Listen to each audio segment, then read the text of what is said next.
Yes, we are. Good evening and welcome to the Federal Way City Council meeting for September 3rd of 2024. Would you all please rise for the Pledge of Allegiance, and Troop 361 will lead us. They've on either side. Gentlemen?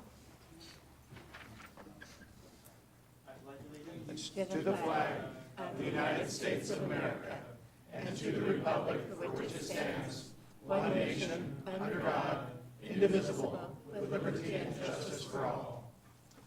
All right, thank you very much, and thank you for your assistance. We had Troop 361 help us with the chairs. We, for some reason, they put a whole row of chairs abnormally close to the dais, and so let's give Troop 361 a big round of applause for their help.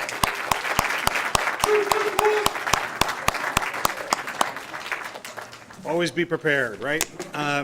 So then they were, and I appreciate their help. Thank you for the parents and the leaders of the troop as well that assisted. Okay, now we have a song from our Jet Cities Chorus. I would invite the Jet Cities Chorus to come up. We have Lindsay Smith from Jet Cities and the entire Jet Cities Choir. Come on down, as they say, or come on up.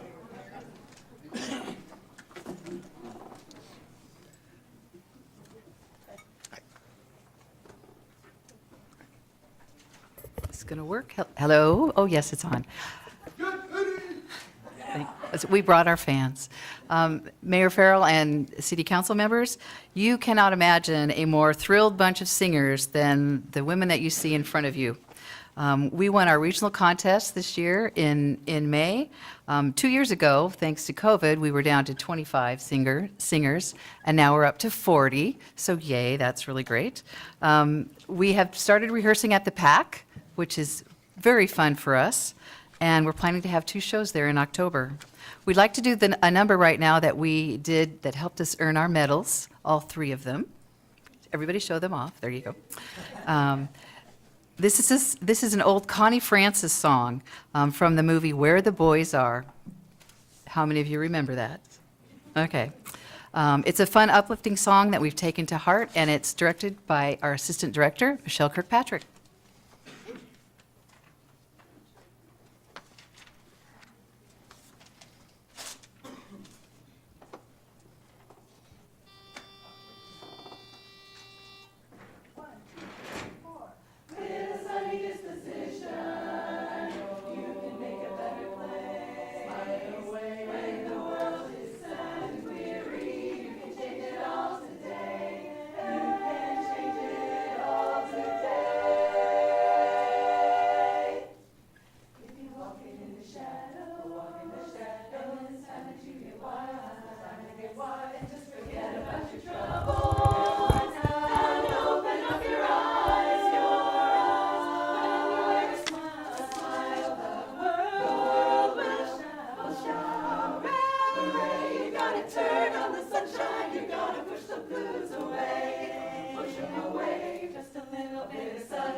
Great job, ladies. And if you could just stay right there, we're going to invite Lindsay Smith back to the podium. Let me read the certificate of recognition. On behalf of the elected officials and residents of the City of Federal Way, Washington, in recognition for being named the 2024 North by Northwest Region 13 champions, your outstanding performance in Spokane was both lively and impressive, just like we saw. We wish you the best of luck at the 2025 International Competition, dated this third day of September 2024, signed by myself and all the members of the City Council. So thank you.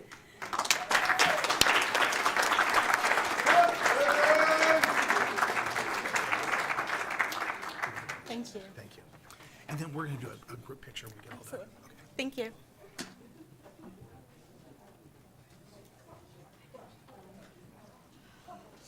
So come on back, this way, yeah. You guys, should we go down there or should we stand up here? They can't see us. Oh, okay. All We're right. short. All right. Very good. Okay. Kind of gather in, everybody.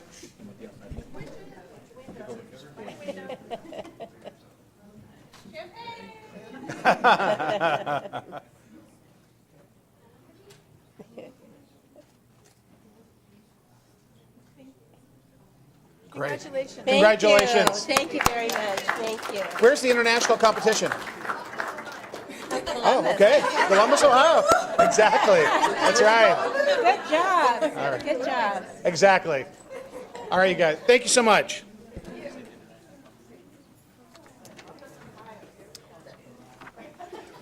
Hey, Council, let's start every meeting with something like that.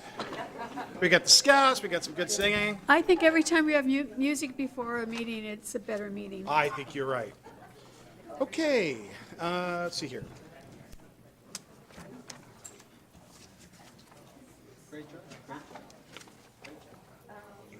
Okay. I have somehow, I've got a lot of paperwork. One second. Okay. All right, now it's time for a Mayor's Emerging Issues and Report. Bill is not here this afternoon, but Thomas, are you going to be helping us with the screen from your cloak of invisibility back there? You're going to do it from the back, right? What's that? Oh, yeah, that's right. Maybe I should look at the agenda. All right, take two. All right. I was an extra in a movie a long time ago, you guys, and it took like 3 days to film 10 minutes, so there were a lot of take twos. All right. Chief, go.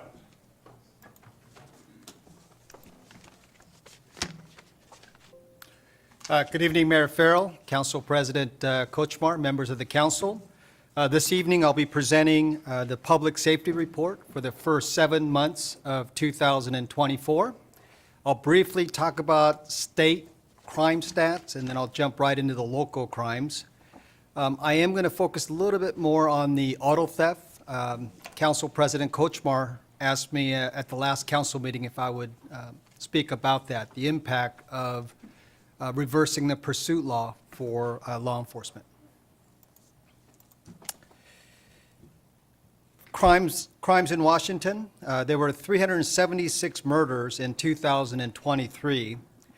This is a decrease of 5.8% compared to 399 murders in 2022.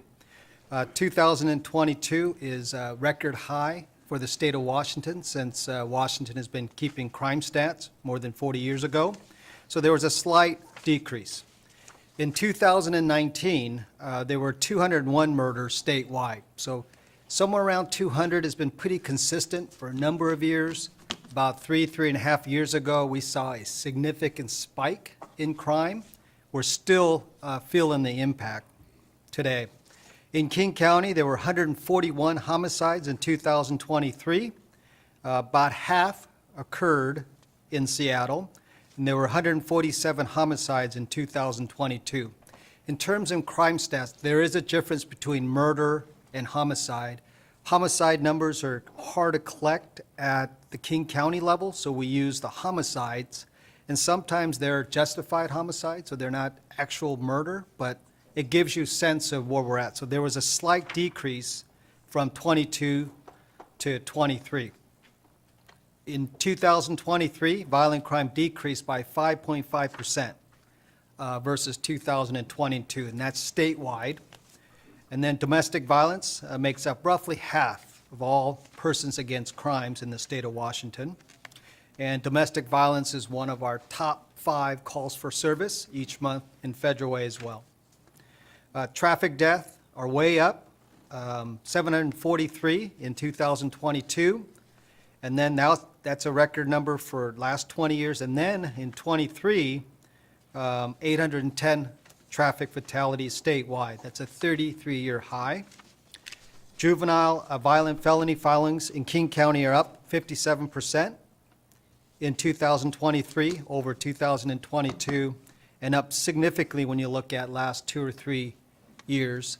We've also seen a spike in arrests for juvenile offenses here in Federal Way as well in the last 2 or 3 years. So there's a concerted effort going on now regionally to impact juvenile crimes.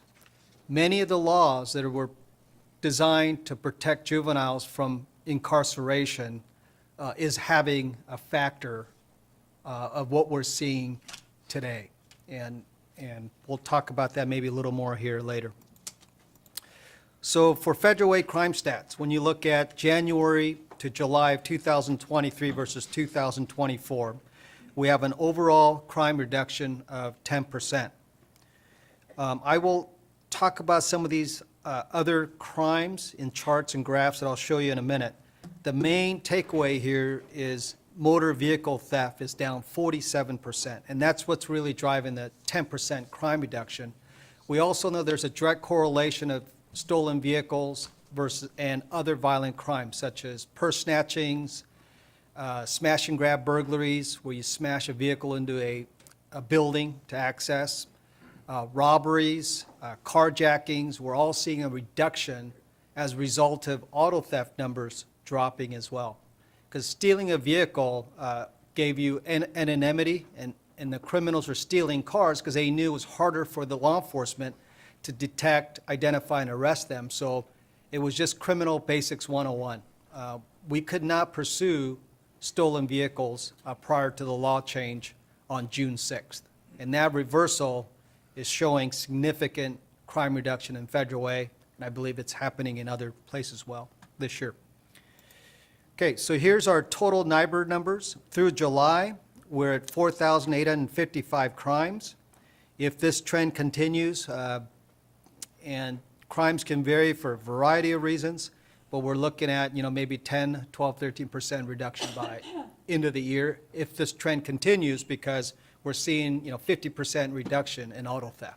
So, and those are big numbers, and that's a true crime. When people have their car stolen, 99.9% of the time they're going to report their car stolen. So that's a true crime reduction. So here's our summer is quite different than it was last year. We're seeing significant crime reduction. Again, the primary reduction is the auto theft, and the law went into effect June 6 on the pursuit law, and less vehicles are fleeing from our police officers as well, and I'll show you those numbers here in a minute. But definitely it feels different, and the numbers also reflect that. We're definitely much slower this summer than we were last year when we were, kind of reaching our peak in terms of crime. So overall crime is down 10%. Murder is down 50% through July. We had another murder in August in 2023, so we're still at 4 murders for the year. Forcible sex offense, we're down 15%. Robberies down 21%. Aggravated assault down 6%. Commercial burglary, pretty even, down 1%. Residential burglary. Over the years, we're continuing to see a reduction in residential burglaries, and I'll show you a chart here in a minute. Historically, we're at the lowest number of residential burglary, and it's simply because more people are home. They've hardened their target, the home, more home security, and criminals are tending to stay away from residential homes. Larceny is pretty flat, but up 1%. Motor vehicle theft is down 47%. And there's that 600 crime difference from 1329 to 703. And then we are way up in terms of narcotic drug arrest. This end of July last year, we had 12 arrests, and with the law change, which took place August of 2023, we've made 180, 190 arrests since then, and it's having an impact in terms of open drug usage. And also, it's an opportunity to get people into drug treatment.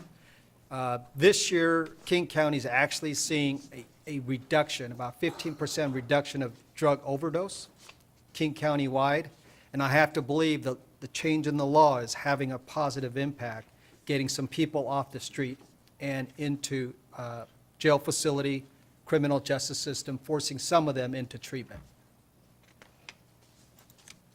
So here's our murder numbers, looking at last seven or 8 years here.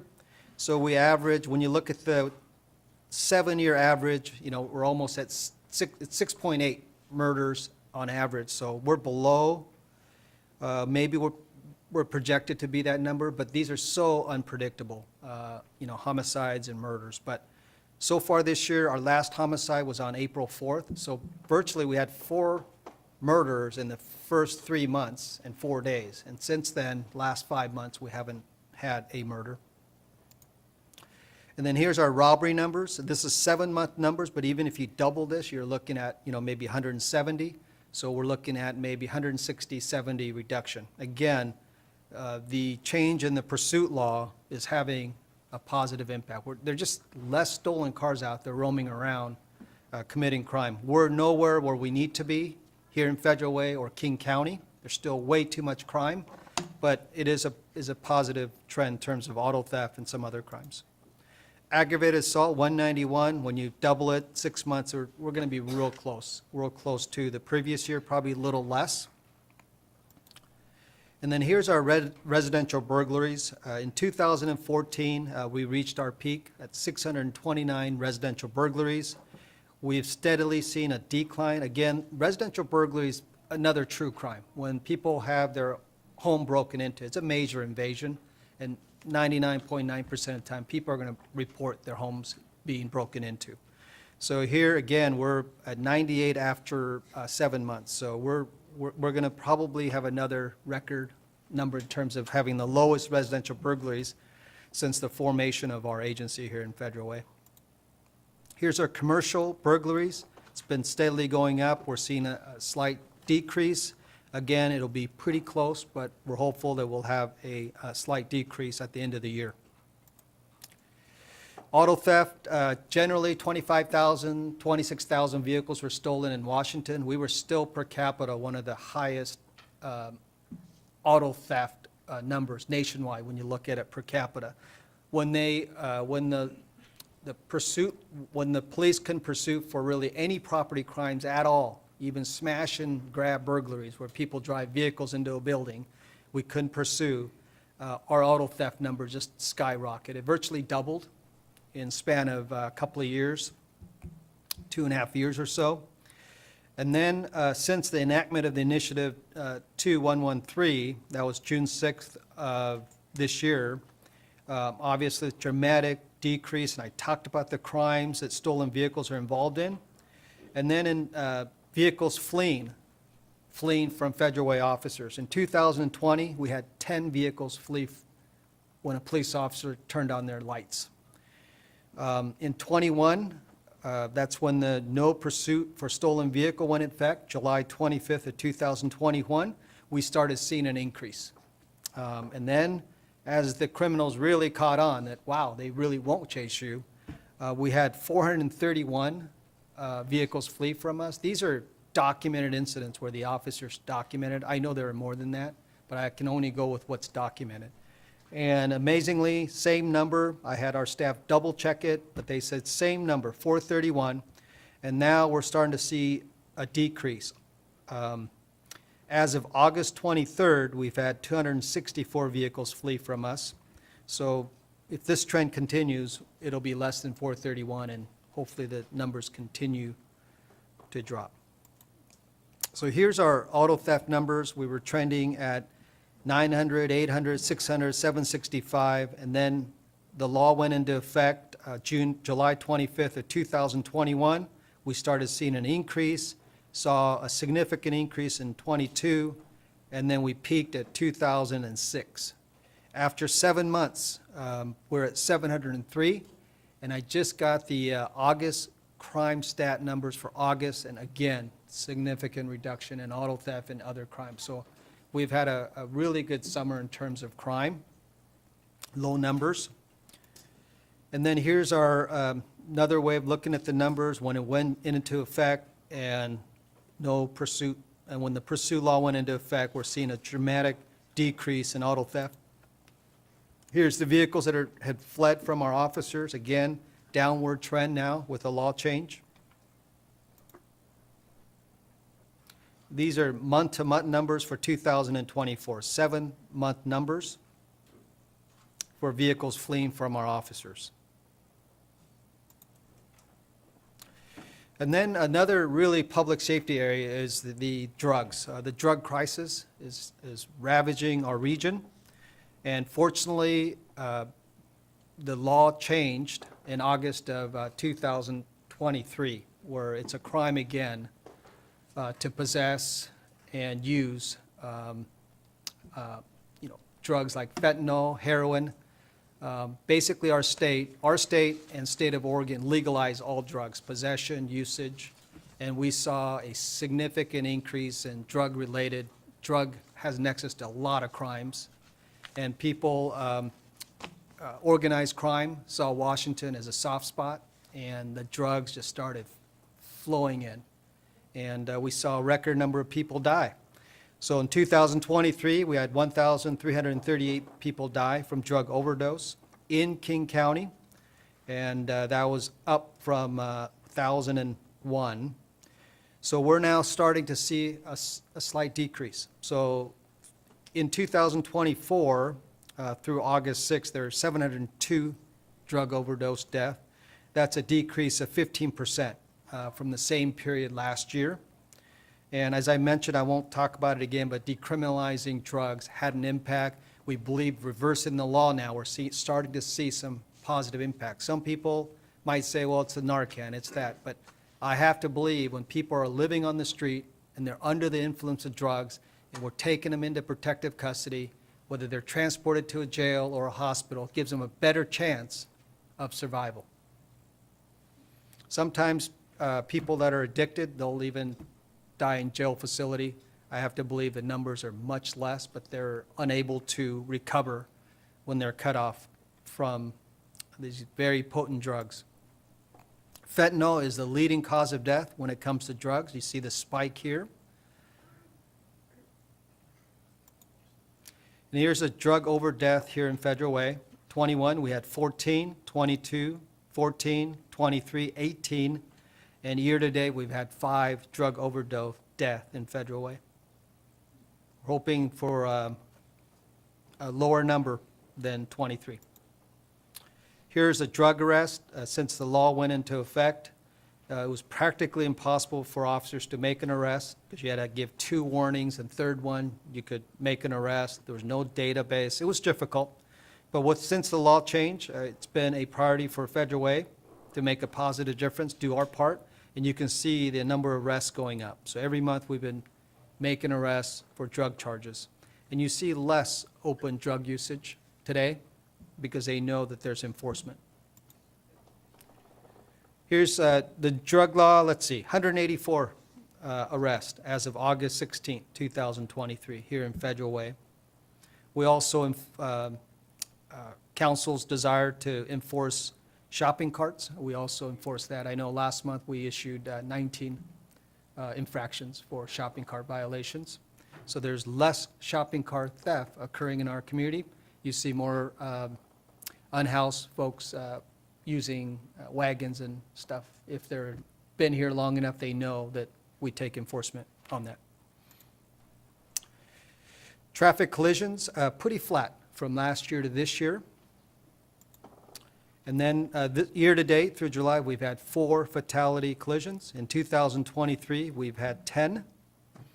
And then here are DUI arrests. So far, 41 DUI accidents.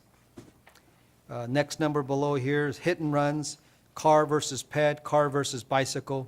pretty consistent with last year numbers. Just want to share those numbers with you. And then some of our city initiative technology, it's making a positive difference in terms of keeping our community safer. Council authorized a purchase of 6 mobile surveillance trailers. We're deploying those at various locations now. We also have our Safe City Surveillance program. We have more than 260 cameras, more than probably nearing 500 views citywide. And we have license plate reader technology with our Safe City program, where we have 6 locations that we're able to read license plates. And the new technology that we're pursuing as a city is flock safety cameras. We're trying to incorporate flock safety cameras simply because it's being widely used regionally in their license plate reader technology. Westridge neighborhood installed a license plate technology, and we're also trying to integrate our license plate reader capability, Safe City cameras, with the flock. And our first location that's been authorized by the policy group is 21st and 320th.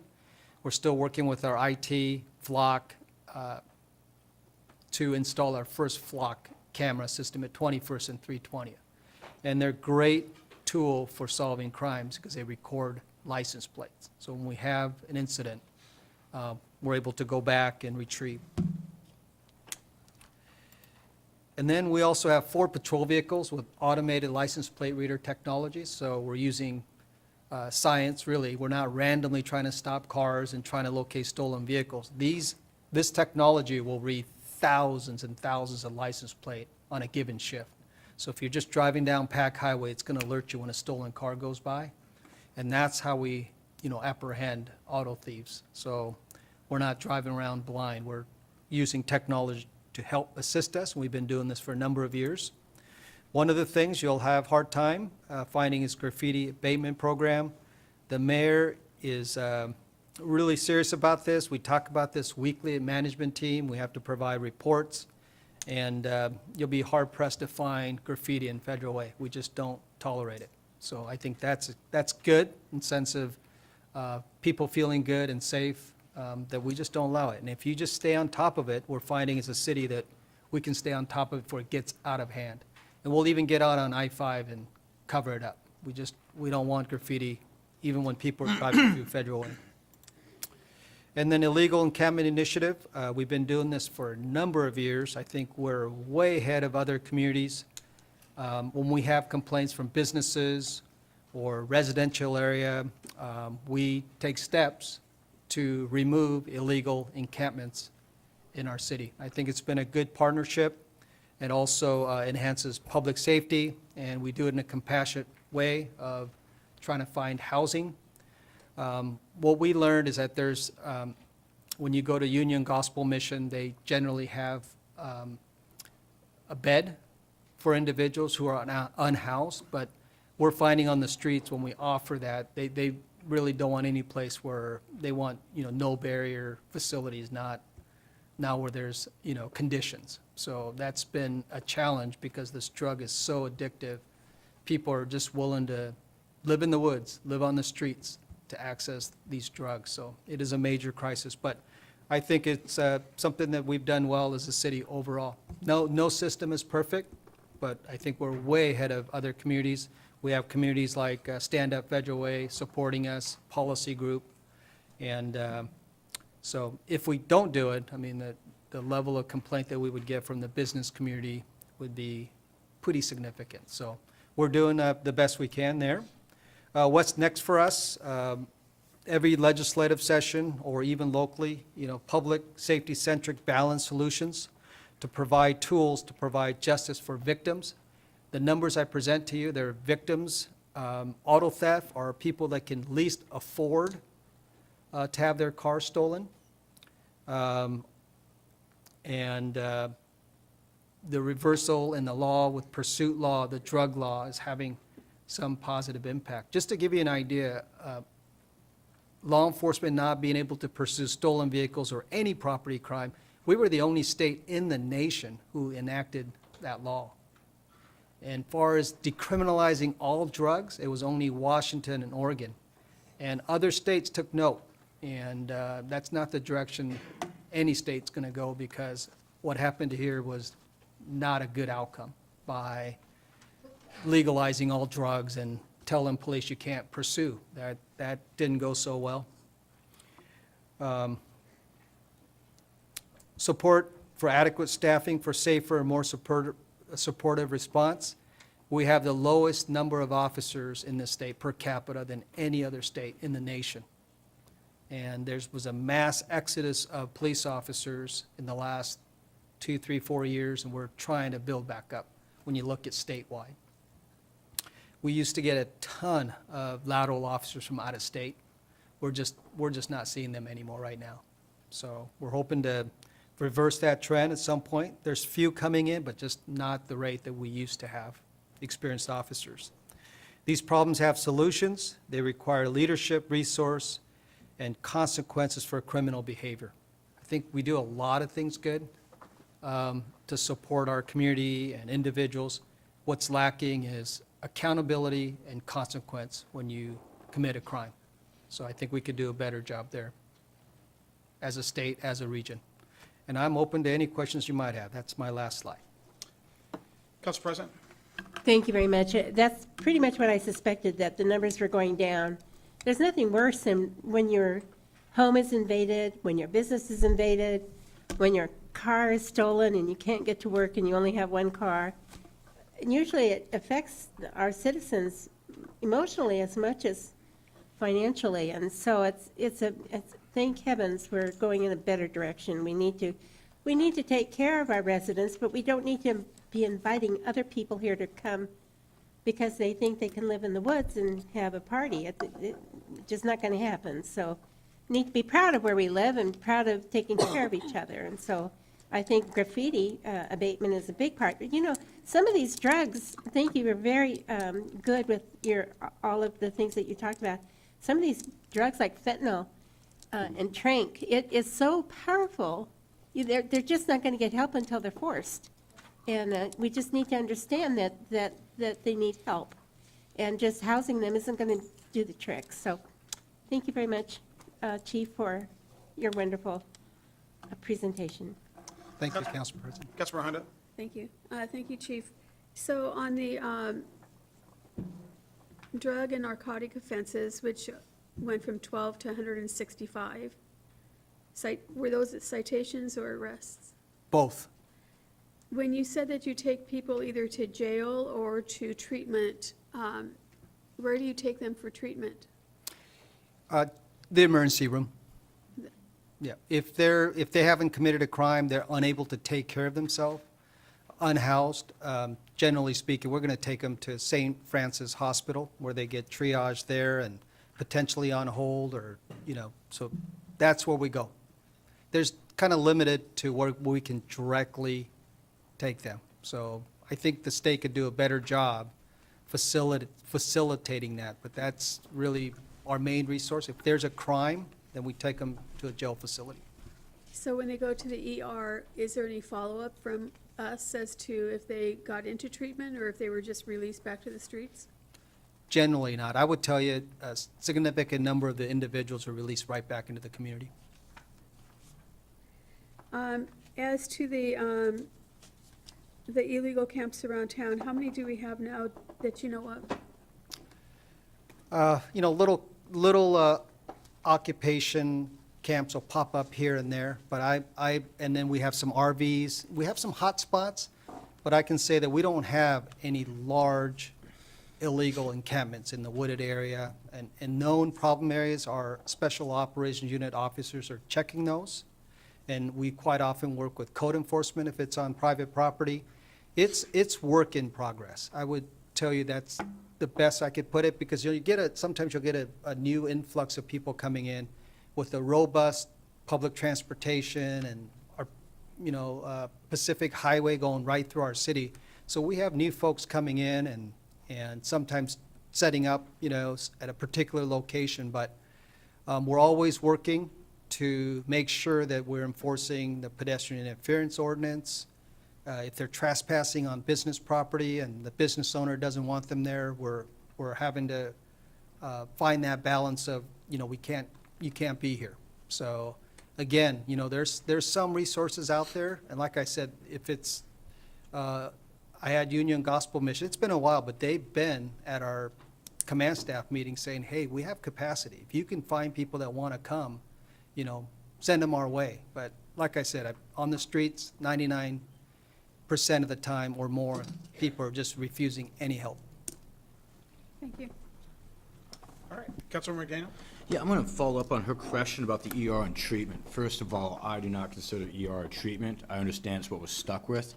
Is that a state policy or city policy? And the second, I'm going to follow up with that one. If we were able to partner with a treatment facility, would we be able to then have the police department work with them instead of dropping them off in ER and having another taxable, you know, taxpayer expense on that one too?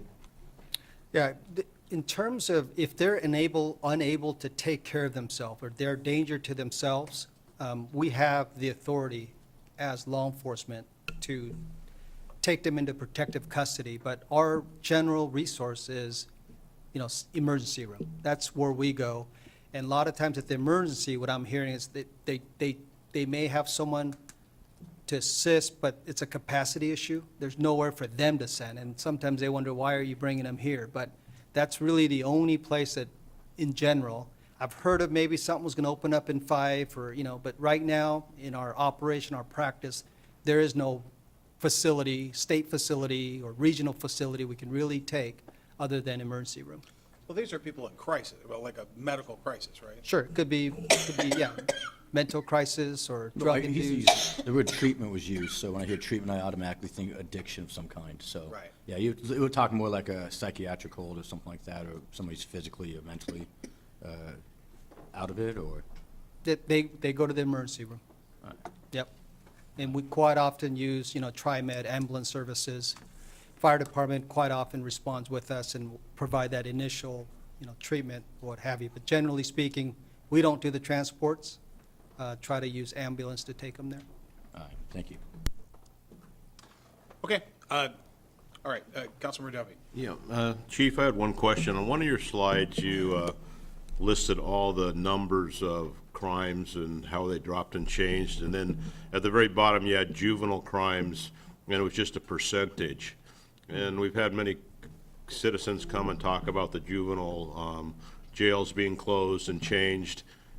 Do you have a number for those, or just, it said 146% increase in juvenile, but it didn't have a number, and I was just curious if Yeah, you know those numbers. I don't think I need to show you the slide. What I know is that when the King County Juvenile Detention Facility reached their lowest numbers in terms of incarceration, they were probably around 25 or so. What I'm hearing now is that they're probably at 55 juveniles that are secured in their facility. I know several years ago, the population was probably around 250, 300 kids that were in a youth detention facility. So over the years, there's been concerted effort to reduce that population. Also, some state laws have made it where it's harder to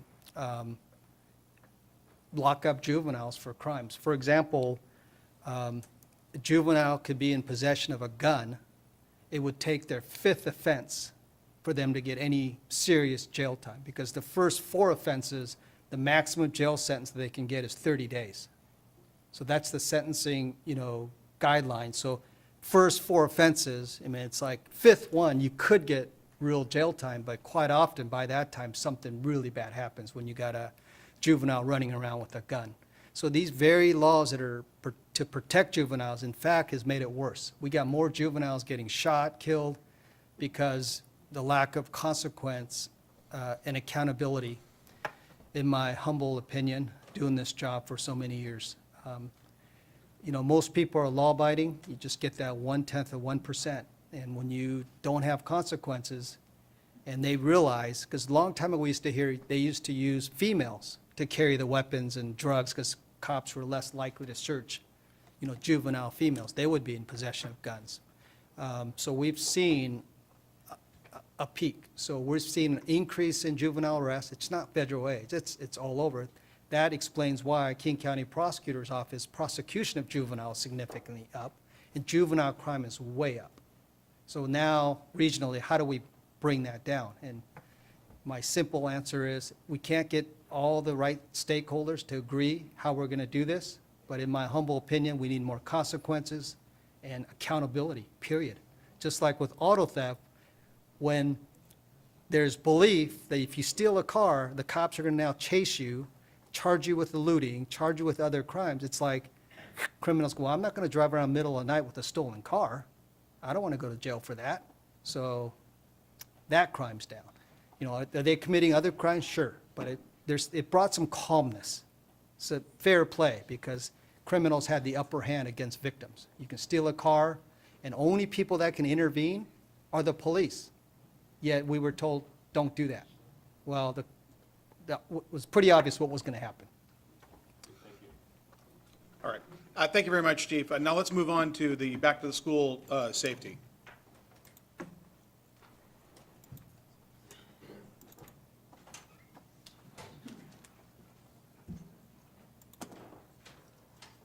Okay, back to school safety presentation. School started today. So the police department wants to remind all drivers, students, and parents to put safety first in schools and around school buses. It's everyone's responsibility to use caution and stay focused and alert when they're driving. And each year, about 100 school-aged children die in school transportation-related crashes. When you look at the average, about 9 years, 998 children died. And most children are hit, killed when they're going to school and after school. Obviously, they're on the streets at that time, so be focused, paying attention, particularly in the mornings and afternoons. Don't take this the wrong way, if you're a law-abiding citizen, you live by the law, the chances that you'll be injured or killed will occur most likely in a traffic accident. Sometimes I've had the media not write the law-abiding part, and then they say, no, it's more dangerous. But generally speaking, when you look at crime, people are living risky lifestyles. You know, much of the shooting is drug-related. When it comes to auto accidents, it's random. It does not matter who you are. So we should all be really careful. Obey signs, signals, cross guards in school zones. Slow down in school zones. Kids are unpredictable. And learn and obey the school bus laws. And the last thing, that leading cause of accidents is distracted driving, inattention. You have kids with AirPods walking on the street. In terms of just your safety, you want to have all your senses. Whether it's a perpetrator or a car, you better be hearing everything that's going on. Well, this AirPods is a big problem because every kid is walking around or they're jogging with it, and you need to hear what's going on. And it goes same for drivers. You shouldn't, if you talk on the phone, Bluetooth, keep don't get your hands tied up. Don't be putting on your makeup. Don't be, distracted by other things. And every intersection, you can go to a major intersection, look in cars. Well, you know what people do when they stop at an intersection? They're scrolling through their phone. So we can write those tickets all day long. So stay focused. It is the most dangerous thing that you do and your family does every single day, unless you're a drug dealer. Then you're in more danger to get drug ripped and shot. Okay, so that's it. Thank you. All right. All right, thanks, Chief. Now we move on to EJ. This was a topic that came in the last council meeting regarding the safety at 320th and 21st. I've asked Public Works Director EJ Walsh and Chief Wong to analyze that intersection, some others, and generally traffic safety at intersections around Federal Way. Good evening, Mayor, members of council, and the community. So as the mayor mentioned, just following up on the slides are not advancing. There it goes. Following up on the August 13th council meeting, there was a request and direction from the mayor to come back with a review of the intersection at 21st Southwest and 320th Southwest. So, and as part of that process, when staff started looking at it, we also looked at, and that would be the intersection on the left in the red circle. We also looked at First and 320th as a comparison intersection. Because historically, as far as the city goes, we've gotten more attention on the intersection of First and 320th. So when we started looking at it, it made sense to include data on both intersections and make sure that we had something to compare kind of the recent conversations to. And before I jump into this, I do want to mention and dovetail into what the chief just talked about. Accidents are up statewide. So, Federal Way is not an exception to that. You heard some of the numbers from the chief, and King County Target Zero is a King County program that's driven by WashDOT's Target Zero program. And within King County from 2014 to 2023, fatal motor vehicle accidents were up 95%. So, that gives you a range of magnitude of what we're talking about. And then serious injury MVAs were up 62%. So the number of accidents statewide, it's significantly up on all roadways for all user classes. The one thing that King County Target Zero's program just came out with was that the societal cost that the state of Washington calculated for 2023 within King County was $6.7 billion as a result of accidents to the general public. So that includes everything from medical bills to vehicular damage to infrastructure damage. But that was the societal cost of all accidents just within King County in 2023. So, these are big numbers. The big driver, similar to what the chief just talked about, is distracted driving and driving under the influence. Those are the two common themes that are in the majority of accidents. So statistically, we look at a couple of different things as Public Works within the city, which mirrors what King County looks at. It mirrors what WashDOT looks at. And the first is we look at what's called a crash rating. And at a very high level, what a crash rating is it's the number of crashes over a given duration of time divided by the millions of vehicles entering the intersection from all directions. In theory, that gives you a way to compare intersections. It works when you look at like arterial to arterial or major intersection to major intersection. I will tell you that when you start looking at a neighborhood intersection or an intersection that has a very low daily traffic volume and try to compare that to something like 320th and Pack Highway, it doesn't really work. You're dividing by such drastically different numbers that it's not a real fair way to compare them. But what you can see from 2019 to 2023, at First and Southwest 320th, we had 101 accidents, and that equates to a crash rating of 1.266.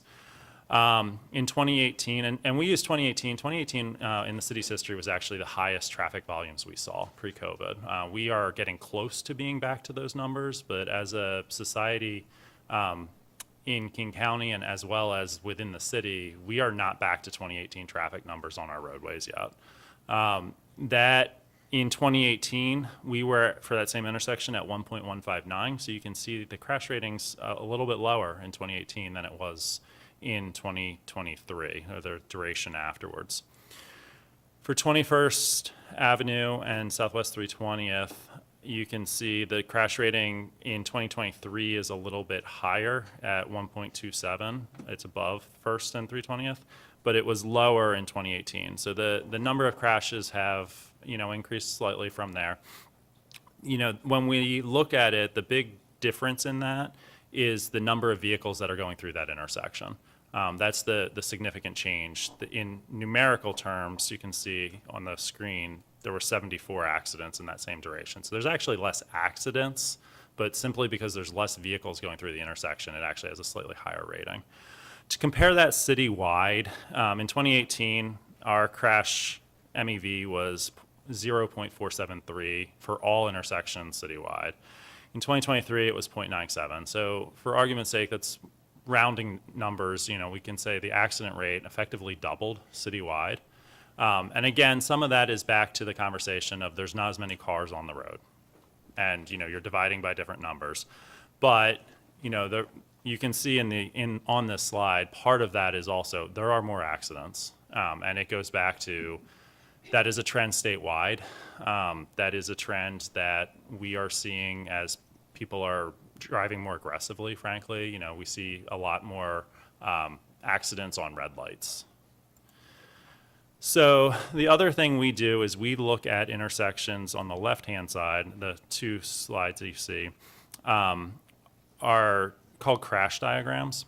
And what we're looking for is asymmetry. So if we see, and all of the locations of all of the dots actually matter. It shows you which directions the accidents occurred at. So when we see an intersection, and this is only for 21st Southwest and Southwest 320th, but when we see an intersection that has all of the accidents on one leg, that's when we have a concern. And you can see this, there's a fairly even distribution on the top. The bottom slide represents crashes that have an object involved, so that be that a guardrail, a signpost, but you know, it's effectively a singular vehicle on a fixed object. Again, those are somewhat even across the intersection. Those are also, in the purpose of analysis, somewhat disregarded. I will tell you every single one of those involved a DUI accident. So we kind of take them out of the analysis. So the other thing we look at is how does it compare overall to all intersections within the city, or all crashes within the city more specifically. And what we're looking for is anomalies. And that's what you see on the right-hand side.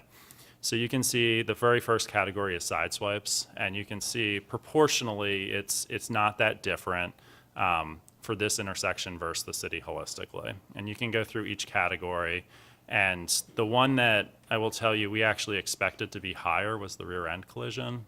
We get complaints on occasion about sun glare, especially in the morning commute at this intersection. And the rear end collision is actually lower than the citywide average, which was a little bit of a surprise to us. We actually expected it to be higher. Angular is typically a left turn movement. It's not always, but typically an angular accident is where someone is making a left-hand turn and struck by an oncoming car. So enforcement-wise, the police department was kind enough to share this. And I'm not sure, Chief, if you want to touch on this or if you want me to. But police has been actively looking at this, and yeah.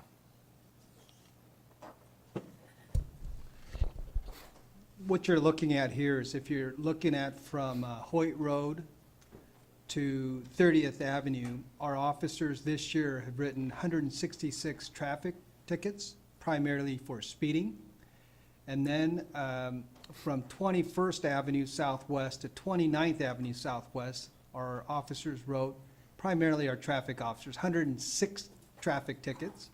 And then if you look at from 21st Avenue Southwest to 1st Avenue Southwest, our officers wrote 165 tickets. And then from 1st Avenue to Pacific Highway, 21 tickets. When you look at the just intersections alone at 21st and 320th, we wrote 24 tickets for intersection violation and 30 tickets at 1st Avenue and 320th. And I have to take that back. It's the speeding tickets is from 1st Avenue to whatever that would be, probably 1000 block or so that I looking at 21 tickets. So I hope that explains. We do periodically work 320th because we do get a lot of complaints about speeding vehicles. So it's check and balance, but we try to enforce it when we can. So the practice of engineering with a capital E, is typically defined in an academic sense as being comprised of education with a lowercase e, enforcement also with a lowercase e, and then engineering solutions also with a lowercase e. So, you know, the practice, you know, in theory, you have all three components being equal. So education on this one is, you know, signage.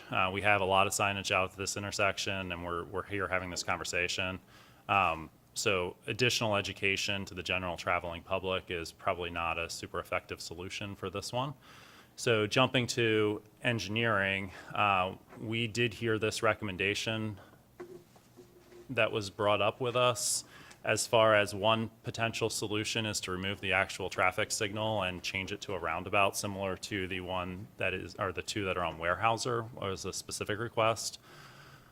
So we took a look at this. It does involve some pretty extensive right-of-way takes or property acquisition that would need to happen. And what you are seeing is the standard WashDOT template imposed on top of the intersection. This would have a cost of $5 to $7 million to construct. So this is a pretty property-intensive take. That property on the southwest corner is a full take to make stormwater work for this as well. The property acquisition is the majority of that budget.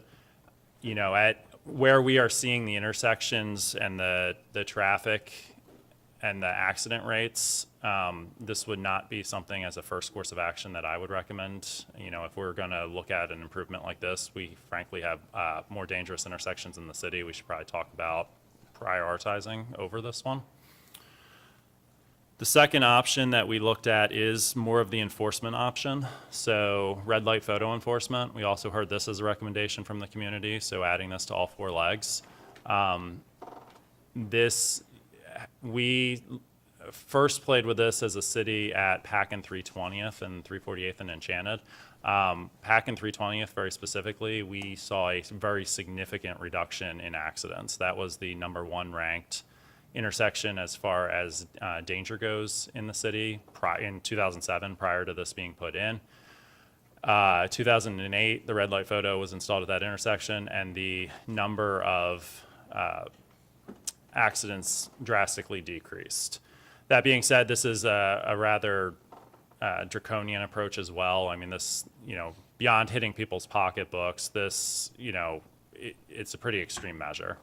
So, but this is something we looked at, and then, you know, so we reviewed the 3 different options, and then the third option we reviewed was to continue monitoring the conditions. Basically, what we saw in the data was that there isn't a significant problem here as it was presented. It is above the city's average. The #1 intersection, if you're curious, is 312th and PAC Highway as far as the number of accidents. So kind of after review, the recommendation is to continue monitoring the conditions that we see, not to take either the capital project or red light photo enforcement. With that, I am happy to answer any questions. I don't see any questions. Thank you very much, EJ. Okay, now, moving on to, now it's time for recent events. Thomas, can you hear me okay? Okay. Let's go, there we go. Okay, so we had the recent Federal Way Lions Scholarship Car Show. Thank you very much to the council president and several council members for attending that. And it was just a great event. Really appreciate the Lions and all they do for our community, and a lot of great cars. And so it was a great event. All right, then next, then we had recently we had Lifestream Blood Bank grand opening. That's over there off of I believe 9th Avenue and 336th. It's the Omni Property Building, and it was great to see the staff there, and they're doing important work there. So if you have an opportunity, consider donating to Lifestream. And appreciate meeting their whole staff, and they were all, working hard that day. Next, we had Congressman Adam Smith come to the office, where I was able to talk with him about a number of different issues. I thanked him again for the funding that we've received for our downtown public square money. I think it's about $700,000 to $800,000 that has been earmarked. But he's also was asking about juvenile crime in general. Any ways that he can help, and we, because he's the ranking member on the Armed Forces Committee in Congress, really a true resource for our community. We had an opportunity to discuss several national security issues as it relates to Ukraine, Russia, and his recent visit to one of the Baltic states. So once again, it's always great to hear and have the partnership of our congressman. Then we had recently the Run with the Cops 5K That was with the Special Olympics, and I see the chief there and all the volunteers. It was really great to see the community and their police department come out for such a worthy cause, and even the great turnout and money raised. Even the weather wasn't that great that day, but a lot of sturdy support for that organization. Then we had the second annual free haircuts, back-to-school haircuts, driven by the Bella Red salon owner, Kristen Speakman, and I believe there are 48 stylists there who gave 350 school-aged children here in Federal Way a free haircut for school. Let's give them a big round of applause. I think that exceeded. I want to say a big thanks to John and in Parks for Cassie and Abby and Kevin and your whole team and Jason and you. They set up the tent. They really had the whole thing all there. It was really a great event. I'd like to thank Councilmember Honda for showing up and volunteering and helping, and it was really just very heartwarming. You know, people have a certain skip in there. You know, when you get that haircut, you think, yeah, I look good, and you know, it's great to see kids walking out of that tent with a fresh haircut, and now they've got their, you know, a lot of times, you know, families on the edge are, you know, having to make decisions, especially with multiple kids, of, do I get the new shoes or do we do the haircut, and or another outfit? And so kids were able to show up to school today, 350 of them, with brand new haircuts. So that was really nice. And thank to Kristen and the entire team, almost 50 people, and they were going from, what were the times that day? 11 until 7 p.m.? Yeah, 12 to 7. Yeah, 12 to 7. 12 to 7. Absolutely fantastic. Okay, all right, then I got to meet with the King County Library Executive Director. It's Heidi Daniel, there's no S on the end, but I'm sure that's been done her whole life. But Heidi was absolutely fantastic. She has been all over the country, went to college in undergraduate in Chicago, graduate school in Texas, then she was back east, and she's been all over the country and is really one of the preeminent librarians in the nation. It's a huge King County library system, and they were having a board meeting, and we were able to say hi and talk with her about the direction the King County libraries are going. And so it's quite a resource, and she's got a great work ahead of her. Okay, then we've got upcoming community events. This Friday, the Kiwanis Golf Tournament, Friday, September 6th. Then we've got I'll be at the Marine View Presbyterian Church Men's Breakfast, Saturday, September 7th. Then we've got the Free King County Shredding Event at the Performing Arts and Event Center, Saturday, September 14th. And that's with our King County Councilman Pete Von Reichbauer. And that's from 8 a.m. to 11 a.m. And let's see here. Mayor's emerging issues. Did I tell you guys, when I showed up for this thing last year, I'm a lefty, and the only way you have to get certain clubs to, and when I showed up, I was gonna rent the clubs, and the night before, somebody had burglarized, this is in Northeast Tacoma, someone burglarized the club, and all the left-hand clubs were taken. So I couldn't play. I could barely close my trunk with all the things in there, but, just kidding. But I didn't have to play that time. This time, that has been cured. I'll be there, and we'll help out for a worthy cause. Okay, I didn't take the clubs. Let's see, upcoming community events, coffee shop town hall meeting with council members and school boards on October 5 at 10 a.m. to noon. Council President, would you like to talk about that a bit? Sure, thank you very much. Councilmember Honda and Councilmember Walsh and I have been meeting with school board directors, and one of the things that we've firmed up now is a meet and greet with the school board directors and the council, and the mayor's invited, on October the 5th at the Starbucks in front of Safeway from 10 a.m. to noon, and the back room is reserved there. So if you all come on over, it was really successful the last time we did that, and it's a good way for you to talk to them, particularly about issues you see with the schools, and so that they can talk to us about issues they see with the council and the city.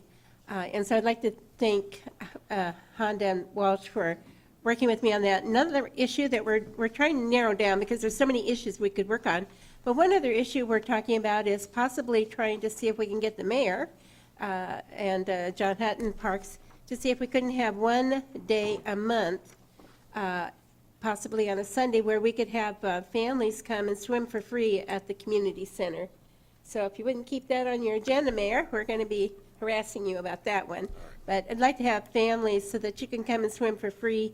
You know, we did that in the past, and it was very, very successful. And when you're with the inflation the way it is, when you're on a tight budget, it's just really nice to get something for free once in a while. So that's another issue we're working on. Anyway, we'll see you for our meet and greet, October 5th, Starbucks by 320th Safeway. Thank Also, you. an open gym, Mayor. Oh, an open gym also. I didn't ask about that one yet. You can talk to me. We did ask. Oh, that, you did? Yeah. Okay. Oh. Thank you.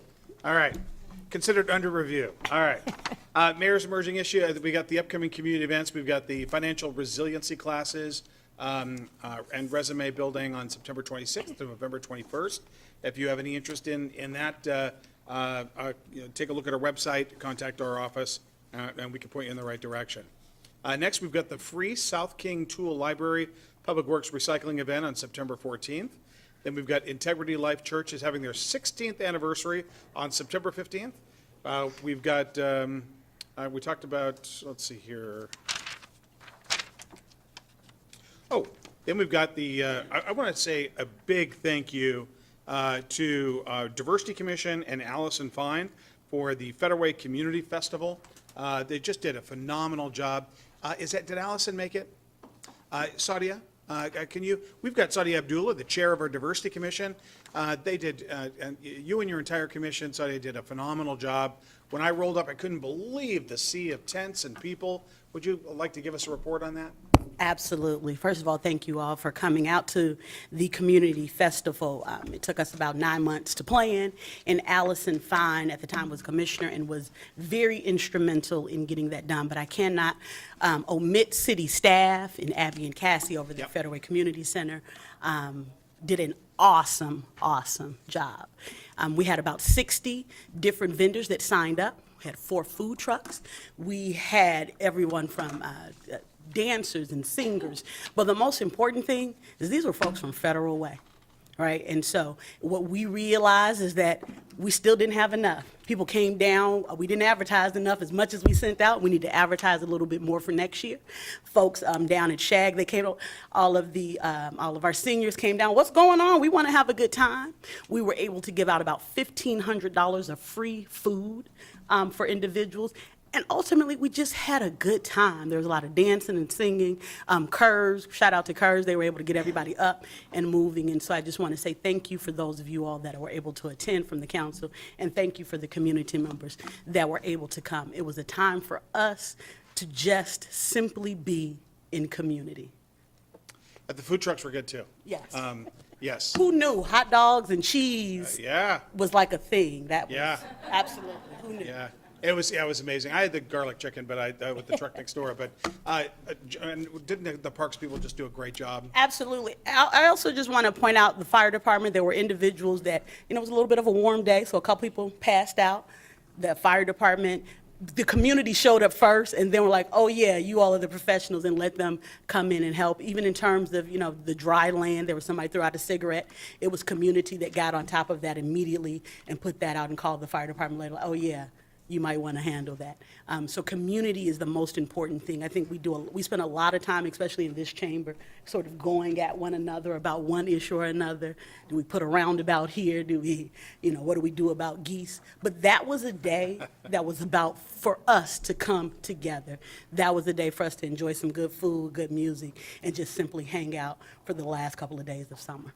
So thank you all. Thank you, Sadia. Thank you. Let's give it a big.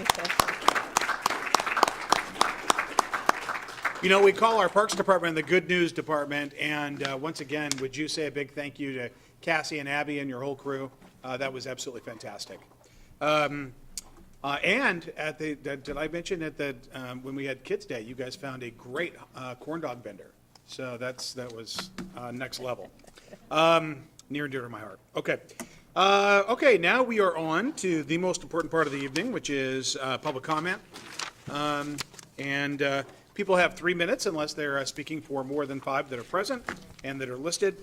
And just tell the community you live in, we don't need your address.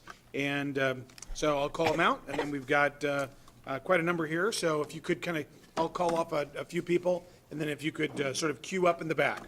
Okay, first we've got Scout Leader Greg McCann, Dara Mandeville, Ken Blevins, Jeffrey Tancredi, Anna Patrick, Mary Ellis.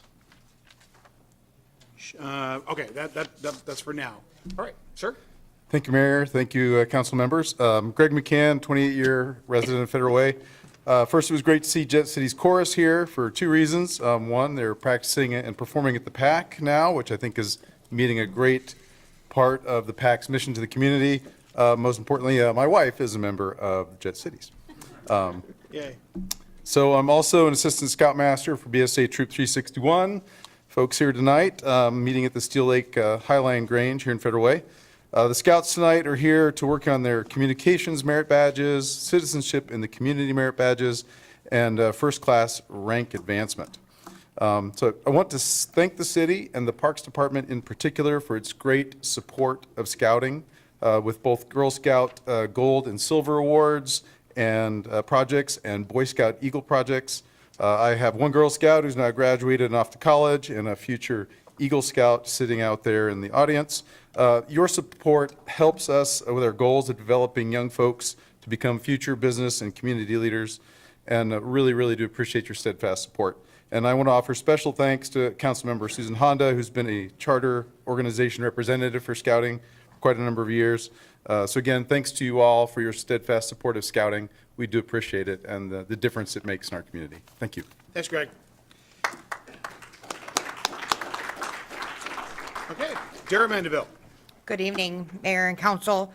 I'm all over the place tonight. I haven't been here for a month, so I've got all the things to talk about. First and foremost, I wanted to say thank you to the chief and to our police department, and to our citizens, because that pursuit law is happening because of us, because of people that told our legislators that it was not okay what was happening. So they're not getting credit for what we did. First thing I wanted to talk, and it should have been on your emerging events. Saturday, the 27th, Stand Up Federal Way community did a cleanup at the Hylebos with our Parks Department. Tony and George should get a raise because they're both awesome, so let them know. We're having the second part of that on the 14th, same spot, the Hylebos, trying to get that finished. We'll have a booth at the market this Saturday if anybody's interested in more information. If not, it's on the website, but come out, help us finish cleaning the Hylebos, first thing. I don't even know if you came back in here, EJ, but I live in Twin Lake, so 20th First and 320th is, I'm like 100 times a day. Taking away the flashing yellow turn signal, every time I've almost been hit, it's on the flashing yellow. So just my 2 cents, because I know you wanted that. Yeah. Most importantly, the day center. So I know that many of us have been up here, I mean, until we're blue in the face talking about this. They changed the hours to close at 3 p.m. to help disperse the crowds. It's made things worse. I don't know if any of you guys have driven by there lately, but holy cow, it is out of control. Like, the worst it's been in a really long time. Tonight, Ken actually has a video on his phone on his way here tonight. There were like 7 vehicles, people camped out, people openly doing drugs. Well, I don't want to call anybody out, but a couple of officers drove by. We've got to figure out something. It's doing nothing from our community at this point. And I wanted to follow up, did we ever get them licensed for the shelter thing? Because the last I heard, granted, I'm not in the know, that was still pending. So, As soon as you're done, we'll get the report. okay, and then just another plea to the city council. We're out talking to the business owners in this city. The glass thing, can we figure out somewhere in the budget, do a fundraiser or something? These small businesses are just dying replacing glass over and over and over and over again. These businesses are talking about leaving the city because they just can't keep paying for it. Thank you. Thank you, Dara. Before we move on to the next speaker, before we move to Ken, Keith, what was the situation with the permitting? So the day center has been licensed. Okay, very good. Okay, and that's an ongoing, let's talk It's an tomorrow. annual, it needs to renew again come 1st of next year. And what I meant there was, but thank you for that clarification. It's an ongoing issue there, so maybe we can talk about it tomorrow. Absolutely. Myself, you, and Brian, and maybe even we'll get the chief involved. But we also, a lot of this occurs on sidewalks as well, so maybe we'll loop in EJ. So let's talk tomorrow about it, okay? Okay. Brian, can you find us a good time tomorrow? Very good, thank you. Ken Blevins. Council, Mayor, thanks for listening to my comments. My name's Ken Blevins. I'm a lifelong citizen of Federal Way.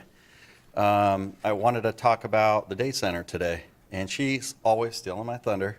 Yeah, the last couple days I've been, actually for like a week, I've been driving by the day center, and it's just been bad. The last 2 days, there's been cars parked out there on the road where there's no parking signs.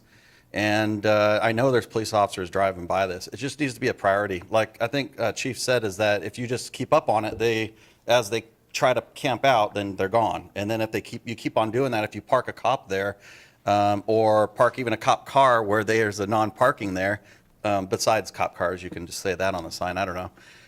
Then that might deter them from being there. But they're making forts out there the last couple days. There's forts right across from, I saw this parent get their kid, pull out right across the street from them doing drugs.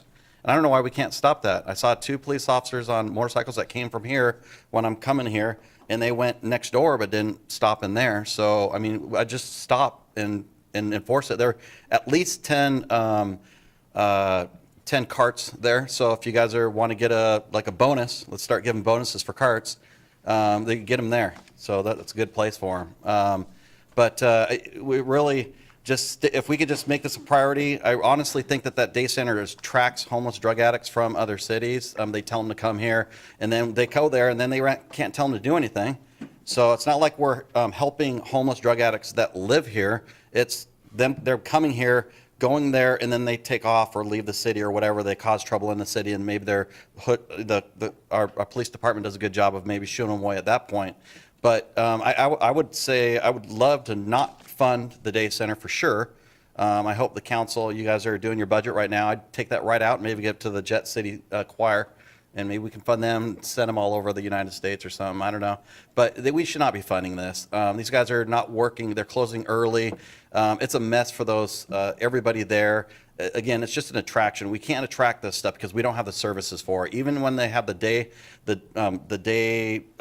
place at the Red Lion, when they get that going, if they ever do, they can have people go there. We don't need a day center here. It just is not good for our city. It's ugly, and it gives our cops could be doing other stuff like just helping out in other ways. So. I've just encouraged the council to kind of take lead on this, because if the mayor's not going to do it, maybe the council can do it. And I'm sorry, Mayor, it comes down to you. And when it comes down to it, you got to see what's going on over there. I think you walk there every day or something. But if I was walking by there as a mayor, I'd be telling my people, hey, get over here, clean this up. I don't want it. All right, thanks. All right, thank you. Jeffrey Tancredi.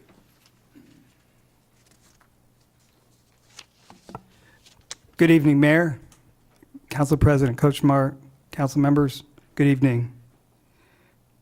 In October of 2015, the Federal Way City Council unanimously approved $100,000 to launch the Day Center.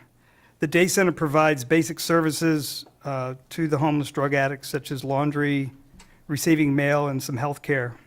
But the one critical piece that's missing is these individuals need 24/7 medical treatment in a facility where there's medical professionals that can treat them around the clock.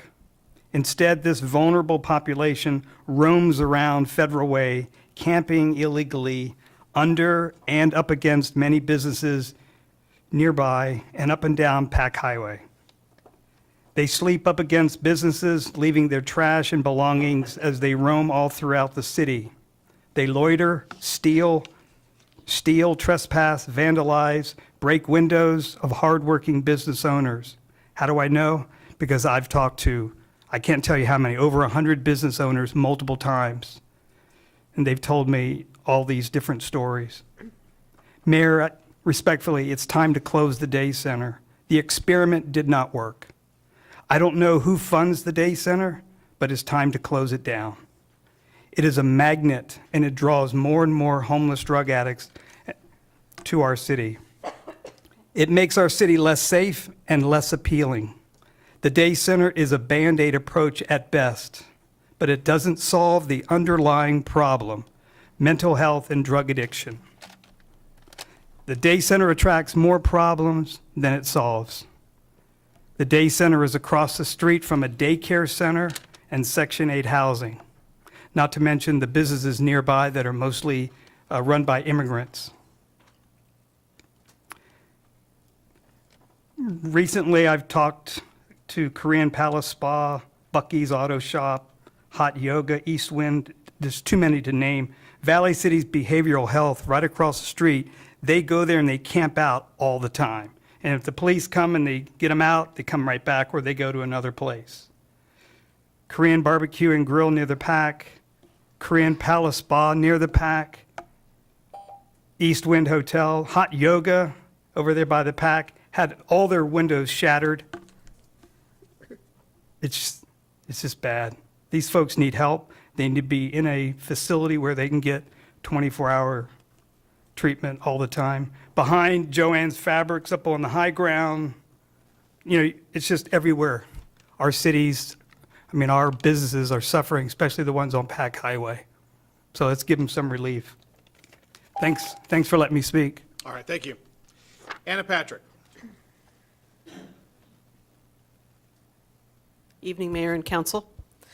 I'd like to talk about the RVs. So I really think you should reconsider allowing parking on the streets and whether or not that's a good idea. We are in the middle of a drug crisis. We know that a lot of people reside in RVs and conduct illegal activity. And we need to have some really strong boundaries at this time on RVs. The only time I've ever seen RVs on the street is when this type of activity is happening, or in some areas like cul-de-sacs, they have giant RVs in the middle of the cul-de-sac which block the view of neighbors, and it's not neighborly. And so I think it's reasonable to expect that RVs not be parked on the street ever. And, we can use some common sense discretion, but have a firm rule that we don't allow it. If you see somebody on the street saying, hey, I'm just going to unload these things real quick, of course, just, okay. But being able to have that discretion, but at the same time have a firm rule so nobody's gaming the system.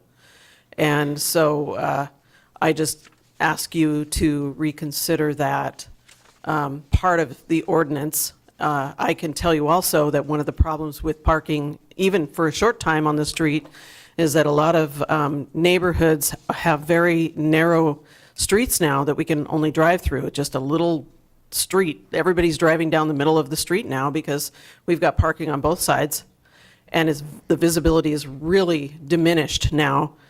So having an RV on the street, number one, fire trucks might not be able to get through, so it's a fire hazard. And number two, it's just the visibility. People are going to start running into people that have to now walk down the middle of the street or collide with another car. So that's it. Thank you. All right, thank you.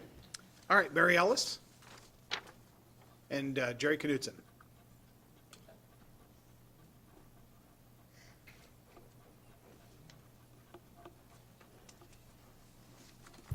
Well, good evening. Well, I'm just here to invite you all to come to our annual meeting at the Historical Society of Federal Way. I'm the president, Mary Ellis. Jerry Knudsen's our community relations liaison. So you see a lot of Jerry around. But on September 21st, which is a Saturday, from 2 to 4, we're going to have our open house at Camp Kilworth, which is the first landmark site in Federal Way. So we are going to go down and celebrate our first landmark, and our role in that. And we are also going to take a look and listen to the why. Josh Sutton, if I can say his name, is going to give us a report on what's going to happen and what has happened. And of course, the YMCA has a 50-year lease on the property, so we're happy to see it's going to continue to serve the youth. So there's the Rotary Lodge and the Timberwolf Lodge are both landmark sites in Federal Way. So do come over and join us. Come a little early. You have to walk in. Those that cannot walk, we have made arrangements to get you down in there, so don't feel like you can't come. We're going to have a fun day with some music and some good reports, and I think we'll touch on Brook Lake a bit too. So come on over and join us. Jerry? You want? And the date again?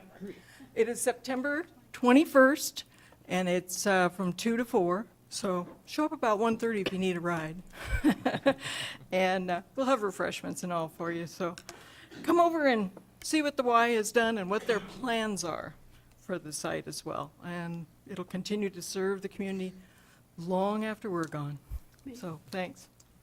Yeah, I would just add that I was a Boy Scout. It's nice to see all the scouts out there, but I grew up in Federal Way, and I was in a scout troop, and I went to Camp Kilworth when it was a Boy Scout camp, and it's unfortunate that the Boy Scouts the camp went away. That's a long story, but it's now going to be back with helping the youth. The YMCA is going to do that, so it's an incredible piece of property, 30 acres, 500 feet of waterfront, big campfire pit. So this will be a chance for you to see it in advance, because it's really going to be opening for the kids, I think, next spring. But you'll get a report on that, and you'll learn about the Historical Society too at that. Okay. Very good. All right. Thank you. Thank you very much. I would like to encourage people to become members of the Federal Way Historical Society. This is the organization that's saving our history, and if you've ever been over to their building by Steel Lake, it's quite amazing as to what they do on a very small budget. But membership is one way that they can continue to do their services and provide what they do for us. So I would encourage anyone who's listening to this to please become a member. It's really easy to do. You can do it online or find Mary but it's something that will make a difference to this organization. Thank you. Thank you. We could use some extra help. We have the Heritage Center at Steel Lake, which she's talking about at Steel Lake Annex. There's a little museum on the main floor, and we've got activities going on. And if you have a skill you'd like to show off, come show. We're working on the theme before the internet, because the kids just don't know what I'm talking about. All right, thank you very much. All right, Sean Arndt. Sean Arndt. Robin Naroon. Robin Naroon.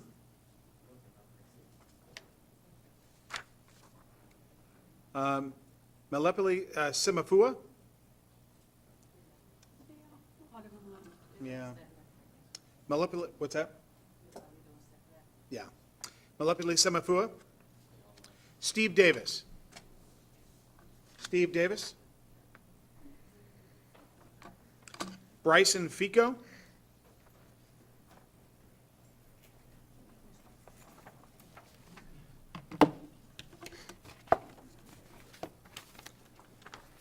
Hello, Council, and hello, Mayor. My name is Bryson Fico, and I am here to address two critical issues affecting our community. Those two issues are homelessness and criminal justice reform. Let's first urgently address the pressing issue of homelessness. The severe lack of affordable and safe housing in our city and across King County is a crisis. The wait list for housing is alarmingly long, leaving many in a desperate need for a stable place to call home. Community resources such as places to cook and wash clothes are only available for certain times, and they close before 5 p.m. This schedule doesn't accommodate the working class individuals who are sleeping in their vehicles and trying to make ends meet with a 9-to-5 job or a graveyard shift. What are they supposed to do when they can't access these essential services because of their work hours? To address this issue, we need a more flexible and robust system.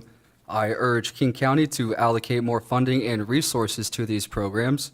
Expanding access to these vital services and extending their availability will make a tangible difference in the lives of those struggling with homelessness. Next, I want to touch on criminal justice reform. One significant challenge for individuals released from incarceration is the difficulty of reintegration into society. With a criminal record, even non-violent offenders finding stable housing and employment becomes nearly impossible. Many landlords and employers are unwilling to give people with criminal backgrounds a second chance.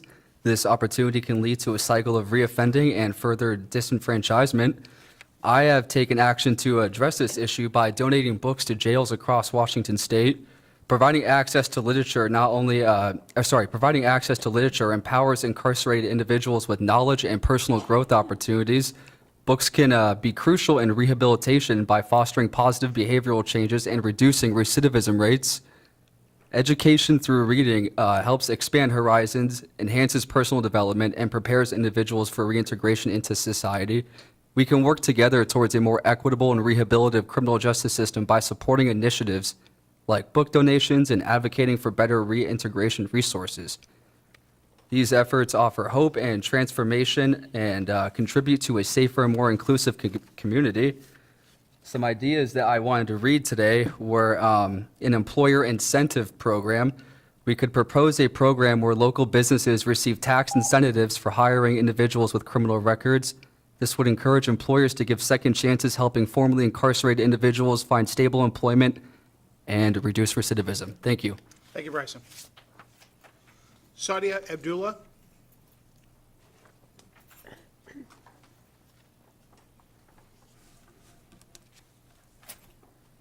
Good afternoon. It's me again. As the chair of the Diversity Commission, I felt compelled to come here today. As I spoke on the report, it was a great event, except for one black eye. We did receive an email from a vendor who was accosted, who was intimidated, and who another vendor, a nonprofit, was aggressive toward her and the individuals that are in her booth. This particular provider helps individuals, in particular young individuals, with housing. And yes, they're using the restrictive covenants that the state has already provided for. That community festival was about community. I have political leanings, but I still went to every single solitary booth. I don't polish my own nails, but I still went and spoke to those individuals. You know, I wasn't looking to buy any jewelry, but I still went. It was a day for community. There are times when people need to not stand up, but just sit down and be in community. And so that is what we're planning for next year, is to have a code of conduct for all vendors to abide by so that everyone can feel comfortable. I have placed this information into the mayor's lap. This vendor sent literally a one-page document with pictures. It is highly inappropriate for nonprofits to come into our community in the guise of doing well for us, but then accost other individuals that are actually helping our community. So I hope that the mayor has passed that information along to the council, and I really hope that those individuals that are not ready for us to sit together and work together will just leave us so that we can do the work of community. Thank you. All right, thank you. Okay, Juan Juarez. And then Betty Taylor.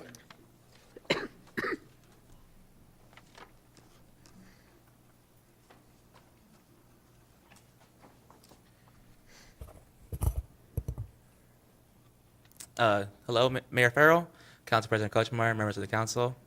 I first want to say happy early birthday to Jim Farrell. I know your birthday's coming up, so happy early birthday. Today's the first day of school. Not for me, though, because I finally graduated high school. Thank God. So on commemorating that day, today I decided to sleep in instead of waking up at 6 a.m. So that was great. Then I missed my doctor's appointment because I slept in too much. But I want to talk a little bit more myself. I cannot wait for my last 20 days of summer before I go to Kyline Community College, where I'll be studying for my AA in business, and then hopefully transfer to Texas A&M for poli-sci. This Saturday, I'm going to be speaking, and let me know if I break any rules, by the way, I'm sorry in advance. This Saturday, I'm going to be a keynote speaker for Health Point's annual Kaleidoscope Gala, and then the week after that, I'll be speaking at El Centro de las Artes Gala as a student. So I'm going to be very busy no matter what, but I'm very glad to be doing this. Today is officially, well, technically yesterday was my last day as commissioner, as chairman of the commission and commissioner overall for the youth. And I'm honored to have been a member of the commission. So now I'm just a citizen, finally. I want to talk today about the day center, mostly because my mom, who has lived in Federal Way or unincorporated King County mostly for over 19 years, has gave back to the community by going to the day center every few months and donate clothes from my family who doesn't wear them anymore after we wash them. A few weeks ago, she decided to go and donate some more clothes. I decided to go with her because I wanted to see if she's doing it okay. When we were there was about 3 homeless people that was harassing her to the point where I got very nervous and scared for her.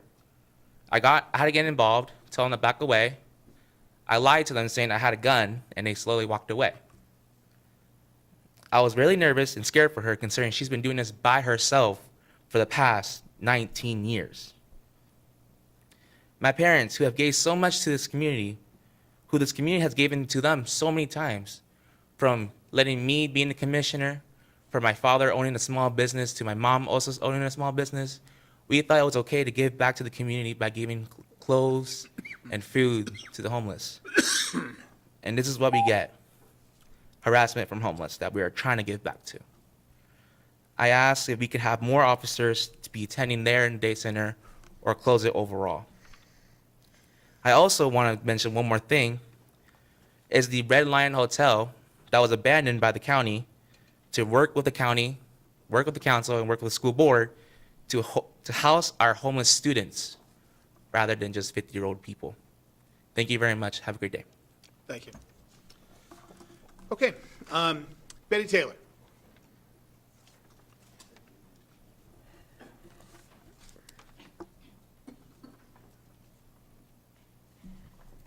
Good evening. My name is Betty Taylor, and I'm going to speak on an issue that's really important to me. Let me see, about... Betty, can you pull the microphone closer to you? Sure. There we go. Okay, about like, at the last meeting, they did a volunteer recognition for all the members of the commission. And at the time, there was different commissioners that got up and spoke about different things and different comments and stuff. And so basically, I'm going to piggyback on what I said at that last meeting. I spoke about how on the city website, there's like a list of the commissions, and it lists not just the commissions, but it lists the duties of each commission, and it lists the staff and the responsibilities. And so my request was that in the future, it would be good to make sure that when people apply for whatever commission, that everybody gets a copy of the Federal Way revised code appointments, because that lays out a lot of good points about being on a commission. I brought this up to the Human Service Commission, and so we decided as a commission to put this on our agenda for our next meeting. And on our next meeting, which is this month, we are going to talk about what we wanted to present. What we're going to do is present this to the council to see if the council to consider making sure that each commission, like I know you guys even had an appointment to commission appointments today. And I don't even know if this is done in the commission appointments. I don't even know at the commission appointments, do you ask people to make sure they read the revised code? Because I've never read the revised code, not until this year, because I could never find it on the website until this year. And it was an eye opener for me. And so it was an eye opener for me, so I know it would be an eye opener for each one applying to the commission or whatever, to make sure you read the revised code. You know, whether or not you put it in a handbook and give it out to the commissions, even after the interviews or whatever, it's really important for the city, it's important for the community, and important as a commissioner. Thank you, Betty. I'll talk internally about what we're doing for orientation with our commission members. Thank you. Okay, Barbara Marsh, is Barbara Marsh here? We've got you listed as a speaker for the RV ordinance, but there may be a motion to send that back to committee. It depends on what council does. Mayor Farrell, that's, what they're here is for the one that is going to have a public hearing. The other one is the parking on the street. All right. So let's put you on hold then. All right, okay. False alarm. Thank you. Okay, thank you very much. Appreciate that. All right, now we've got, thank you for everybody who came and spoke. We very definitely appreciate. With regard to the day center, yes, Ken, I do walk by there frequently, but I have not been walking as I should. So I will, we'll make a point of going over there tomorrow. We'll meet Brian, the chief, Keith, and EJ. We'll talk about the status of what's going on. We'll reach out to the day center and we'll put eyes on it ourselves.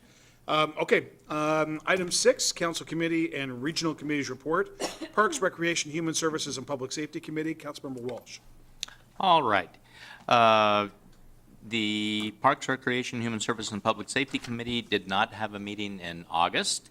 Our next meeting will be a week from tonight on September 10th at 5 p.m. right here. Also, something that, Mayor, you should have had in your upcoming report is on 9/11. The 9/11 memorial service at Station 64 on 320th across the freeway, and I have been honored to ask to sing at that ceremony as well. Also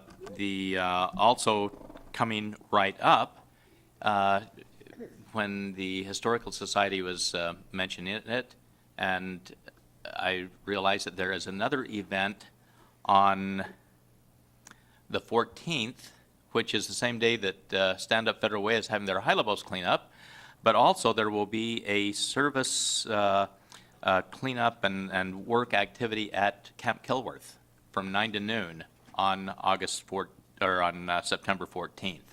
And so for those of you who are not going to be at High Lobos, be at Camp Kilworth, helping plant trees, build some fences, do some other things, getting ready so that it'll be all the more beautiful for when the Historical Society meets there on the 24th. Thank you. That's my report. All right, thank you. Land Use and Transportation Committee, Councilmember Dovey. Yeah, thank you, Mayor. We didn't have a land use meeting yesterday, so it's been scheduled for the 9th of this month, which is next Monday. There'll be a couple interesting things on that agenda. One that I'll highlight is Sound Transit will be doing a presentation and discussing the maintenance yard, which is the new project that will be down by Christian Faith Center. So no action will be taken, but there'll be some good information if people are interested in that. And I'm gonna go off script here and a couple things. A Camp Kilworth story. Being that I was a Boy Scout in Federal Way, I remember my platoon hiking to Camp Kilworth to go camping, and we took the wrong turn, and they had to come find us down in the neighborhood to show us how to get to Camp Kilworth. And for the gentleman who's working on his Eagle Scout, don't give up. Not many people make it, so I encourage you to keep going there. And lastly, Councilmember Dovey's a former Eagle Scout, is an Eagle Scout. No formers with Eagle Scouts. No former Eagle Scouts. As is Councilmember Walsh. Yeah. We have 2 Eagle Scouts on the dais. So, anyway, and then lastly, the mayor, another plug off subject here, but the mayor talked about the Ramsey financial program that the City of Federal Way is putting on, and the council's behind it.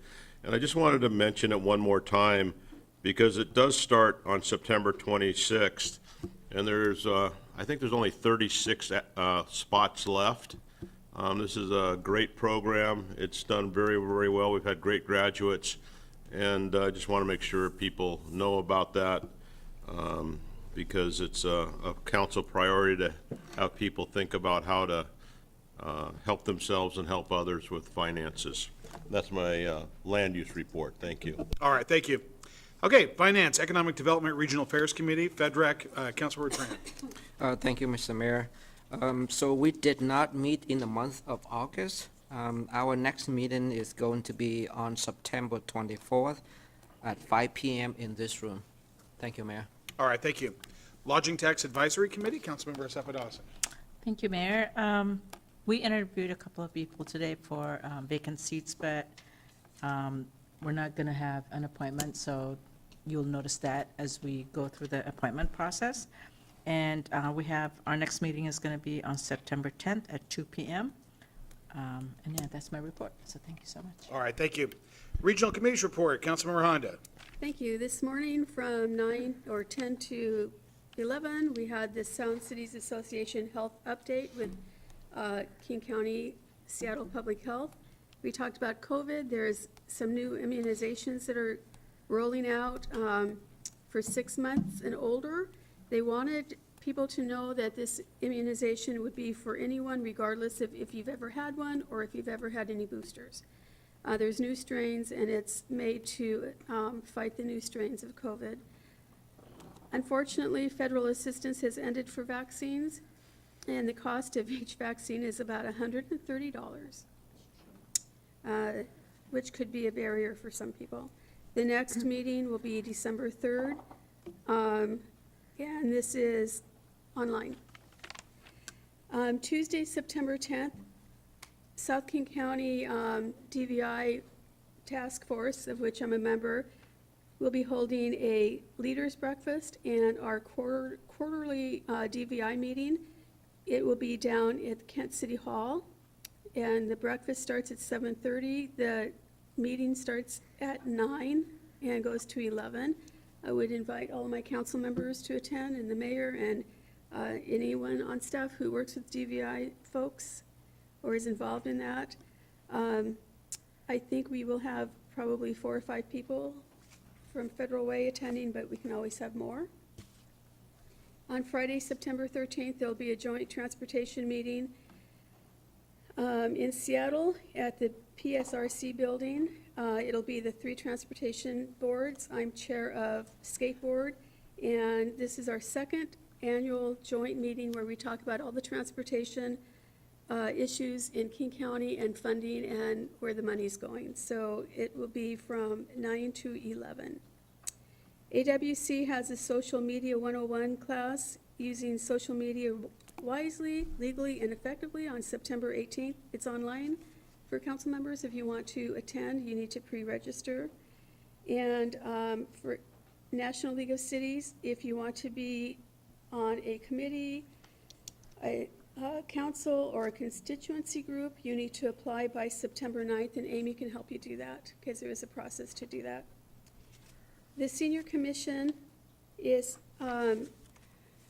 starting a reading program. We're partnering with the Federal Way Public Schools to read to elementary school students beginning this fall. For more information, you can call 253-835-2401. It's sponsored by the Senior Advisory Commission. However, anyone who does want to volunteer will need to make a commitment to read once a week, once a month, and you will need to go through the school district's program on their safety program, getting permission to be in their schools. On September 18th, the Senior Commission will hold their quarterly connection meeting. It is 11 to 1 p.m. at the Federal Way Community Center. We serve a light lunch, and the Federal Way City Emergency Manager, Kevin Pelly, will be talking about emergency management. And Coffee with Council, which has been talked about once already, is once again October 5th, Saturday, 10 to 12. And we are collecting hygiene items to give to, donate to communities and schools. During the fall, a lot of people collect backpacks and things like that for kids, but there's a whole lot of families and students in Federal Way that need hygiene items. And we will have a box there to collect, and eventually I hope to get a box downstairs at City Hall. I've said that once, but I will do it very soon. So thank you very much. All right, thank you. Council President. Well, we've talked a lot about events tonight and a lot of things we're involved in as a city, and we've talked about history, and we've talked about issues. But I'm going to tell you a story. It's always more fun to hear a story anyway. So here's a story. Back in the dark ages, when I was 25, we moved to this city with my young military husband, young children, and we needed a car. So he didn't care. He says, go down and buy a car. So I went down to a dealership in Auburn. With young and dumb, I didn't know you shouldn't buy a car right off the showroom floor. It's way too expensive, but I did. Went down and I saw the car I wanted, and I walked in the showroom, and there were two men sitting there. One was young, one was older. The young man continued to say, seated. The older gentleman got up, very politely came over, and he said, how can I help you? And I said, well, I want to buy that car right there. And he kind of dropped his mouth. That one, I did, and I took it home. So here we are, 55 years later. It was the car I had driven in college was a 65 Mustang. This car was a Ford, but anyway, a Ford station wagon. But anyway, so I'm doing the car show for the mayor, judging the cars, and what do you know? I see a 65 Mustang, beautiful, on the car show lot. Walked over. Now I'm an older lady, right? Short, tall guy, same kind of guy. My brain says jerk. Walk over, and I said to him, what do you think your car is worth? He had no idea who I was. Oh, he gives me I said, well, I have this car, it's a 65 Mustang, and blah, blah, blah. He says, probably this much. He way lowballed it, because I think he wanted to buy it. And then he turned around and talked to his friend about taking advantage of another woman. And I looked at him and I said, oh, that's nice, and I walked away. So when it came time to award, I was going to give him the award. When it came time to give the mayor's award, he came to watch. Oh, was he shocked. Didn't give it to him. But the reason I tell you the story is 55 years later, and things still haven't changed for females. But, it's the same for a lot of other things we just have to be aware of things that are going on. We're aware of things that are going on with minorities, things that are going around with our children, with lots of things. But at any rate, it's an interesting story, and I'm still mad. I could say a worse word, but I'm still mad. Anyway, thank you. I love a good story. Thank Yeah. you very much. And that is a really great story of when Linda first drove into this town with her family and saw the city. And I talk it's about a that. mess. I talk about that all the time. Yeah. You guys, we need about a 5-minute break. Is that okay, everybody? We just need about a 5-minute break. We've been going for a little while. We'll make this very brief. I'll start the timer, and we have a brief recess for that purpose.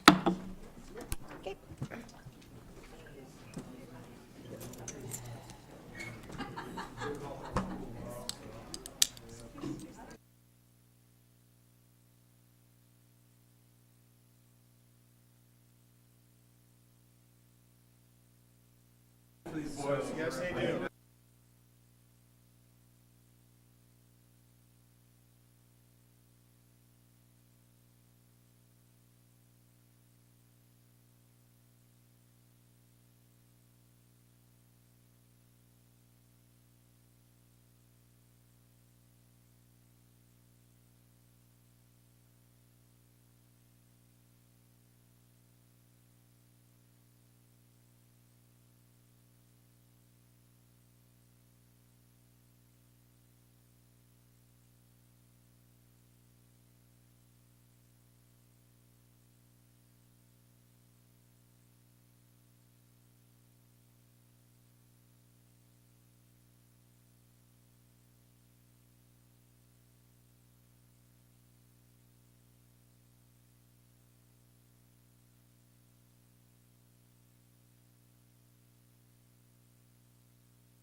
Linda? Good for you. I mean, she's done it to you.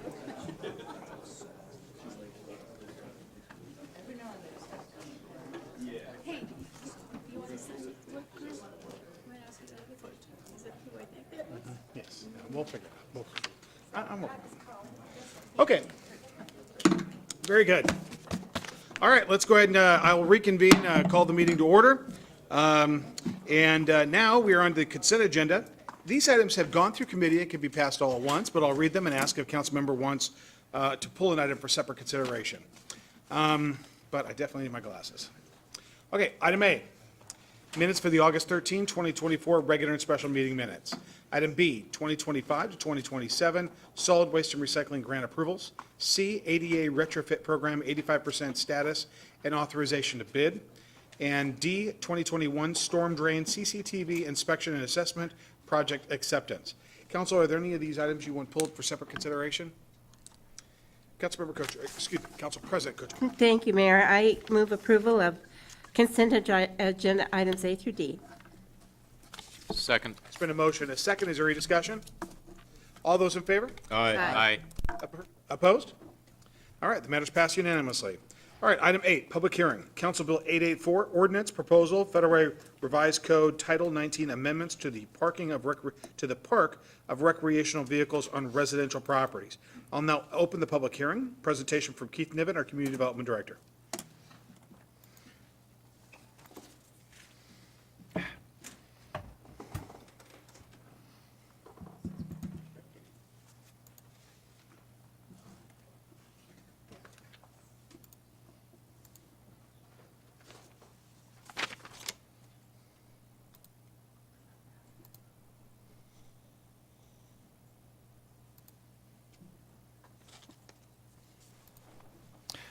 Good evening, Mr. Mayor, Council President Coach Martin, City Council members.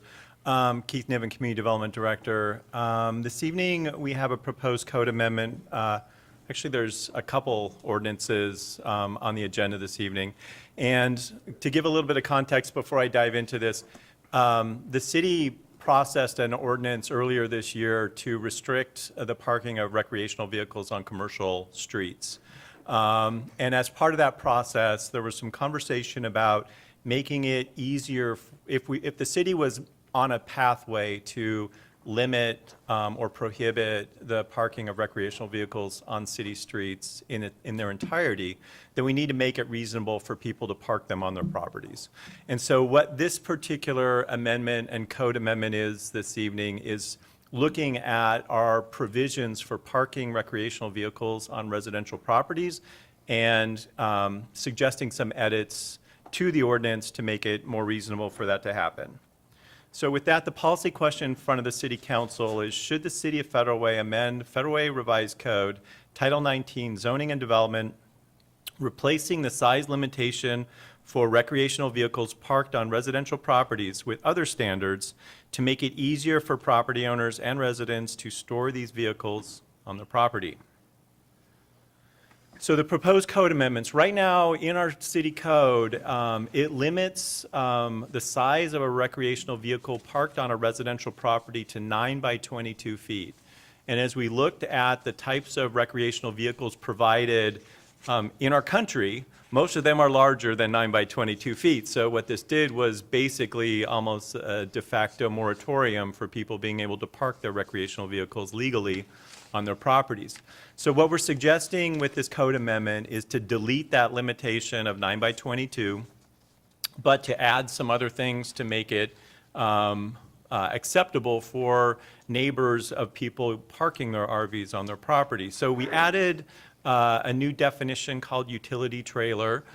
So right now our code only limits recreational vehicles and boats. And as we looked at other city codes, Bellevue specifically identified utility trailers as well as something that should be prohibited under these types of limitations. And that made sense for us, so we suggested including utility trailers in this limitations.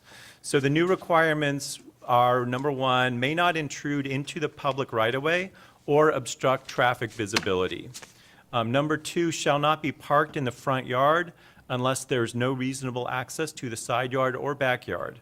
Number 3, no more than one recreational vehicle parked on the property. Number 4, not used as a residence unless it's approved by the city. Number 5, shall be licensed and operable. And number 6, shall be owned by the property owner or the resident. And to amend our city code, there's criteria in the city code. I'm not going to read through all this. This was in the staff report. Basically, it is staff's position that we meet all the criteria to amend the code. And the Planning Commission did not have a hearing on this, which is why we're having a hearing here at the City Council. They could not meet quorum, but we did bring this back through the Planning Commission in the interim, and they did recommend approval of this. When we brought this to LUTC, Council President Kochmar brought up a situation which was, what happens if, say, your house has a structure fire and you do not own an RV, and you have to rent an RV. Basically, the way the code read is you had to be the owner of the RV to be able to live in it while your house gets repaired. And so we thought that that was a great point, and we amended the code to make it clear that you, as the property owner or the resident of the property, you have to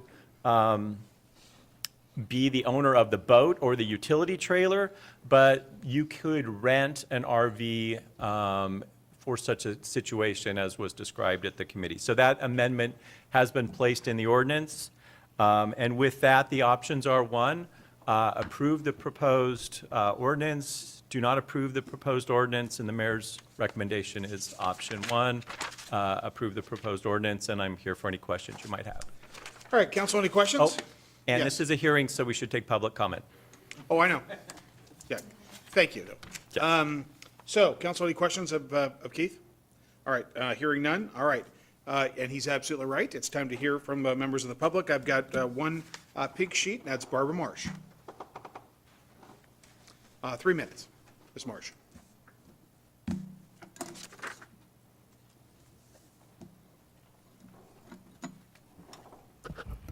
Hi, good evening, council and mayor. I'm Barbara Marsh. I live in Twin Lakes. You've probably seen my face a lot. I've tried to go to every hearing on this. And I just want to thank the council and all the committees. I feel like I've been heard, and some of the recommendations that we talked about, you've come across with, and I just feel like it's a really good thing for a city that listens when you have an issue and they take a look at the whole picture. And, you know, it's for all the different residents. So I appreciate that. I'm hoping you'll vote yes on this and approve it. And then we won't worry about it anymore at my household. So thank you so much. Thank you. Appreciate you being here. Appreciate your patience. It's getting late in the evening, so thank you. Okay, Councilmember Adobe, do you have a motion? Oh, first of all, hold on. Is there anybody else who'd like to speak on this issue? Is there anybody else? Just want to make sure. Councilmember Adobe, Yes, Mayor. I move to close the public hearing. is there a second? Second. It's been a motion, a second to close the public hearing. Is there any discussion? All those in favor? Aye. Oh, A I'm point sorry. of discussion. Discussion. I would just like to thank Barbara Marsh for bringing this issue up to begin with. And it shows that the input from the public truly makes a difference. If she had not brought it up, you know, we would not have taken care of it. So anyway, so bringing things to the council does accomplish something. Yeah, it's okay. And Ms. Marsh, this is because you didn't use all your 3 minutes, so. Oh, no, it's not that Exactly. long. I just was Go going to ahead. say, my family said you can't fight City Hall, and obviously you can. So if, you know, if it's something that needs to be changed, I appreciate that we can change things. So thank you. Or collaborate with them. All right, thank you very much. Okay, all right, council, there's been Councilmember Adobe, do you have anything? I have a question. Councilmember Honda. Thank you. So it says that shall be licensed and operable. I can't say that word tonight. Can you tell me why? Because I've been a member of my HOA board in my neighborhood, which is a very strict HOA, and we've had vehicles that, I can think of one instance, the vehicle was parked on the street, it was not currently licensed, it wasn't running, they moved it into their driveway and it could stay there for as long as they wanted, according to the city. So why would that be different than this, and who is going to be checking to see if these are licensed and working in good condition? So there's a difference between working in good condition and licensed and operable. So if it's licensed, it's going to have tabs. And just to backtrack a step, the property management code that the code compliance officers do follow, if there is a unlicensed vehicle on the property, whether it's an RV or just a motor vehicle, that's considered junk and can be cited for that. So if someone has told you that an unlicensed vehicle is safe on a driveway, that's not exactly true. This was about 10 years ago. And I think we're on a different path these days with code compliance. So if there is an unlicensed and marginally unoperable vehicle or questionably unoperable vehicle in someone's property, it can be cited by code compliance. And so we chose to include that provision in the RV code, the proposed RV code that's in front of you, because it deals with, I think, the issue that we heard from, which was, well, I don't want an old derelict RV across the street from me that hasn't moved in 10 years and has moss growing down the side. That gets to be a much more kind of discretionary decision for us as code compliance to have to kind of figure out whether we can cite based on that, but operable and licensed is easier. So I think we included that. It was contained in some other city codes for RVs, and so we thought that that made sense for us as well. So if someone has in their neighborhood an RV that they will now move onto their property, and it's not licensed and not working, what is the city's response then? So if it's not licensed, then that's going to be a problem. If it's licensed and in theory they moved it from the street to their driveway, it's operable in theory. So I think this gets back to trying to make this code as easy to enforce as possible. And so they will be able to, so the code compliance officers will be able to check and see if it's licensed. And if it's licensed, they're going to make some judgment on whether it looks operable or not. I mean, if it's up on blocks, it's clearly not operable. If it's just not got a working engine, they're not going to know that difference. So, but what is the, so will the city require that the vehicle be removed from the property if the property owner doesn't fix the vehicle? There will be License a ticket written for that. Okay, thank you. All right. Mayor, point of order, we have a pending motion just to close the public hearing, so discussion should be related to that. Oh. Until we take a vote, and then we can talk about whatever we want. Okay. Do we So- need a second to close the public? There's already been one. All right, We okay. were just, okay. There's been a motion and a second to close the public hearing. All those in favor? Aye. Aye. Opposed? All right, public hearing is closed. Okay, let's see here. And then this is action taken later in the agenda under And ordinance. I didn't mean to foreclose future discussion, Mayor, it's just we needed to close that motion, so. We did, thank you. All right, number 9, council business, Washington Military Department Emergency Division Extreme Weather Response Grant Funds Application Agreement. Presentation from Layla Wilson, Human Services Coordinator. Layla? Evening, Mayor Farrell, President Kochmar, and council members.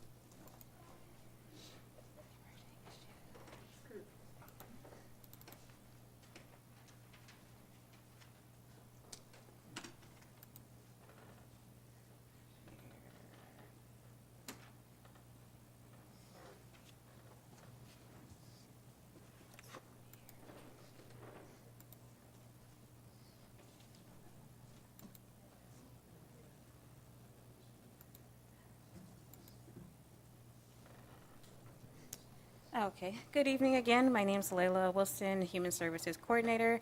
I am back on the emergency response, weather response grant application that was approved July 2nd.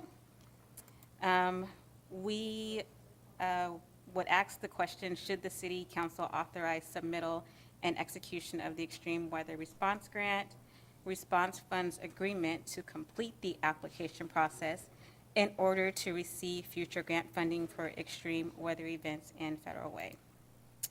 Some background to that, again, it was approved to complete the application July 2nd. However, we, in process of completing that application, came across an agreement form that needs to be signed in connection with the application. So we are seeking a request to agree to sign that agreement. And that would be the question. And option 1 would be to authorize staff to complete and submit Washington State Military Extreme Weather Response Grant application and response funds agreement for emergency shelters.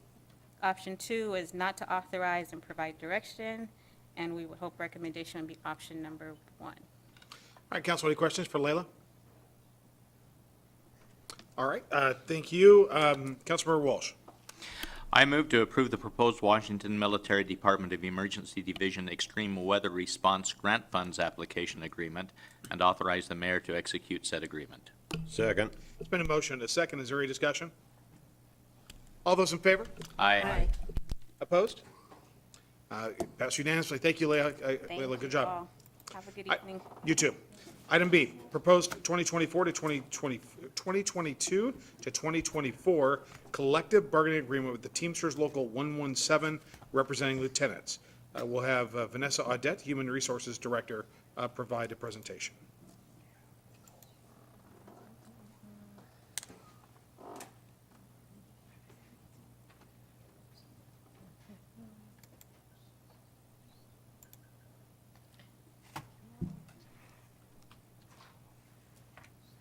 Here comes Thomas. Hear the door open. I think I found it.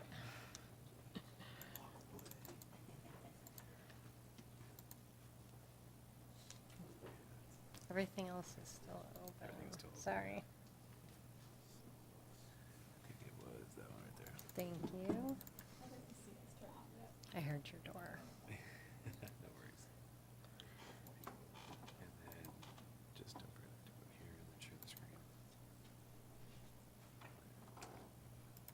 Thank you. Thank you. Okay, good evening.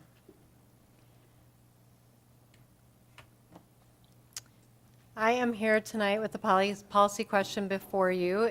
Should the council authorize the mayor to execute the proposed bargaining agreement with the Teamsters, local number 117, representing our police lieutenants?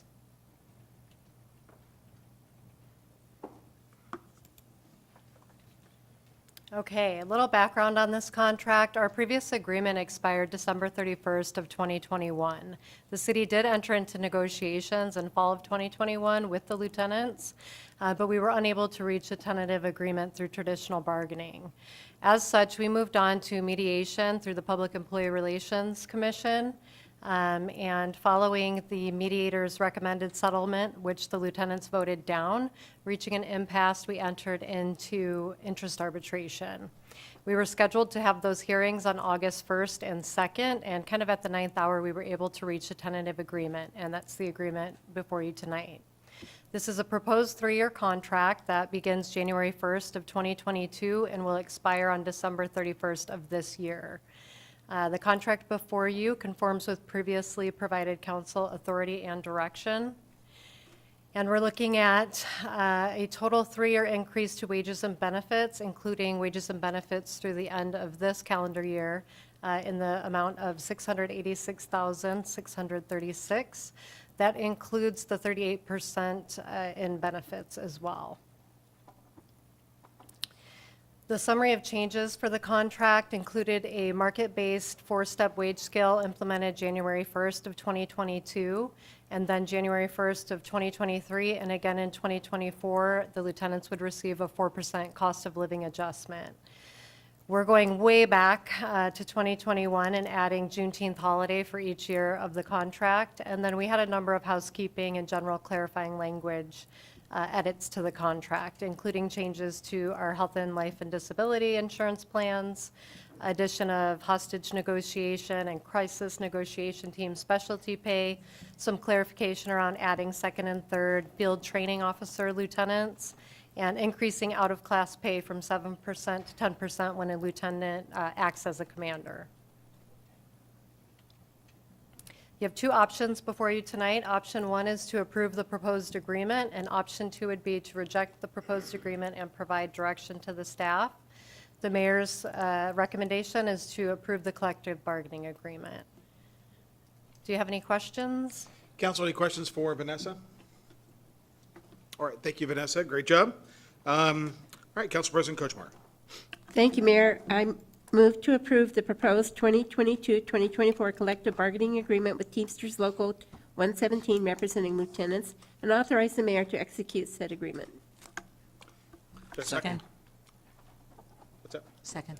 All right, it's been a motion and a second. Is there any discussion? All those in favor? Aye. Opposed? Matter passed unanimously. Thank you very Thank much, you. Vanessa.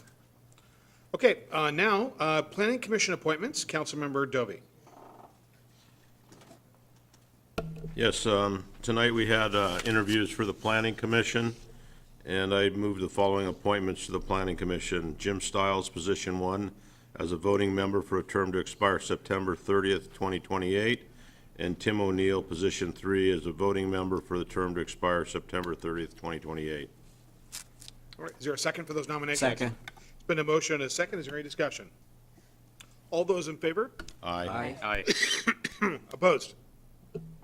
Okay, those appointments are approved unanimously. Item D, Human Services Commission appointments. Councilmember Walsh. All right, following the interviews and our discussion, I move the following appointments to the Human Services Commission.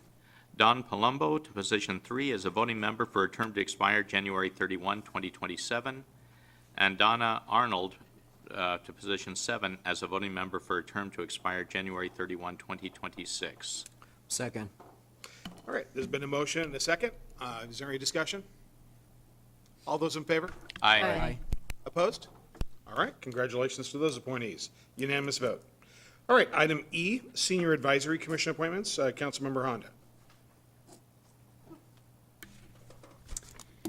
I move the following appointments to the Senior Advisory Commission. Tammy Ziak, position 4, as a voting member for a term to expire August 31st, 2027. Lana Bostic, position 5, as a voting member for a term to expire August 31st, 2027. And Catherine North, position 6, as a voting member for a term to expire August 31st, 2027. All right, is there a second? Second. All right, there's been a motion, a second. Is there any discussion? All those in favor? Aye. Opposed? All right, congratulations to those 3 appointments. Item F, Ethics Board. Council President Kochmar.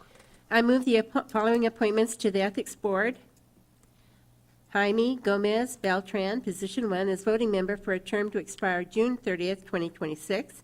Karen Kirkpatrick, position 2, as voting member for a term to expire June 30th, 2027. Second. All right, and there's been a second. So all those in favor? Aye. Opposed? All right, those commissions' appointments have been confirmed. Okay, and then item G, Youth Commission. Councilmember Walsh. Okay. I move the following appointments to the Youth Commission. Sienna Mayo, position 2, as voting member for a term to expire August 31, 2026, and Satinder Gruwal to position 4 as a voting member for a term to expire August 31, 2026. All right, is there a second? Second. All right. There's been a motion and a second. Is there any discussion? All right, all those in favor? Aye. Opposed? All right, those commission appointments have been affirmed unanimously. Item H, Lodging Tax Advisory Committee appointments. Actually, we're gonna hold off on that? Okay. Item I, Diversity Commission appointment, Councilmember Walsh. I move the following appointments to the Diversity Commission. Donna Arnold to position 8 as a voting member for a term to expire May 31, 2026, and Jaime Gomez Beltran as a voting member for a term to expire May 31, 2026. Second.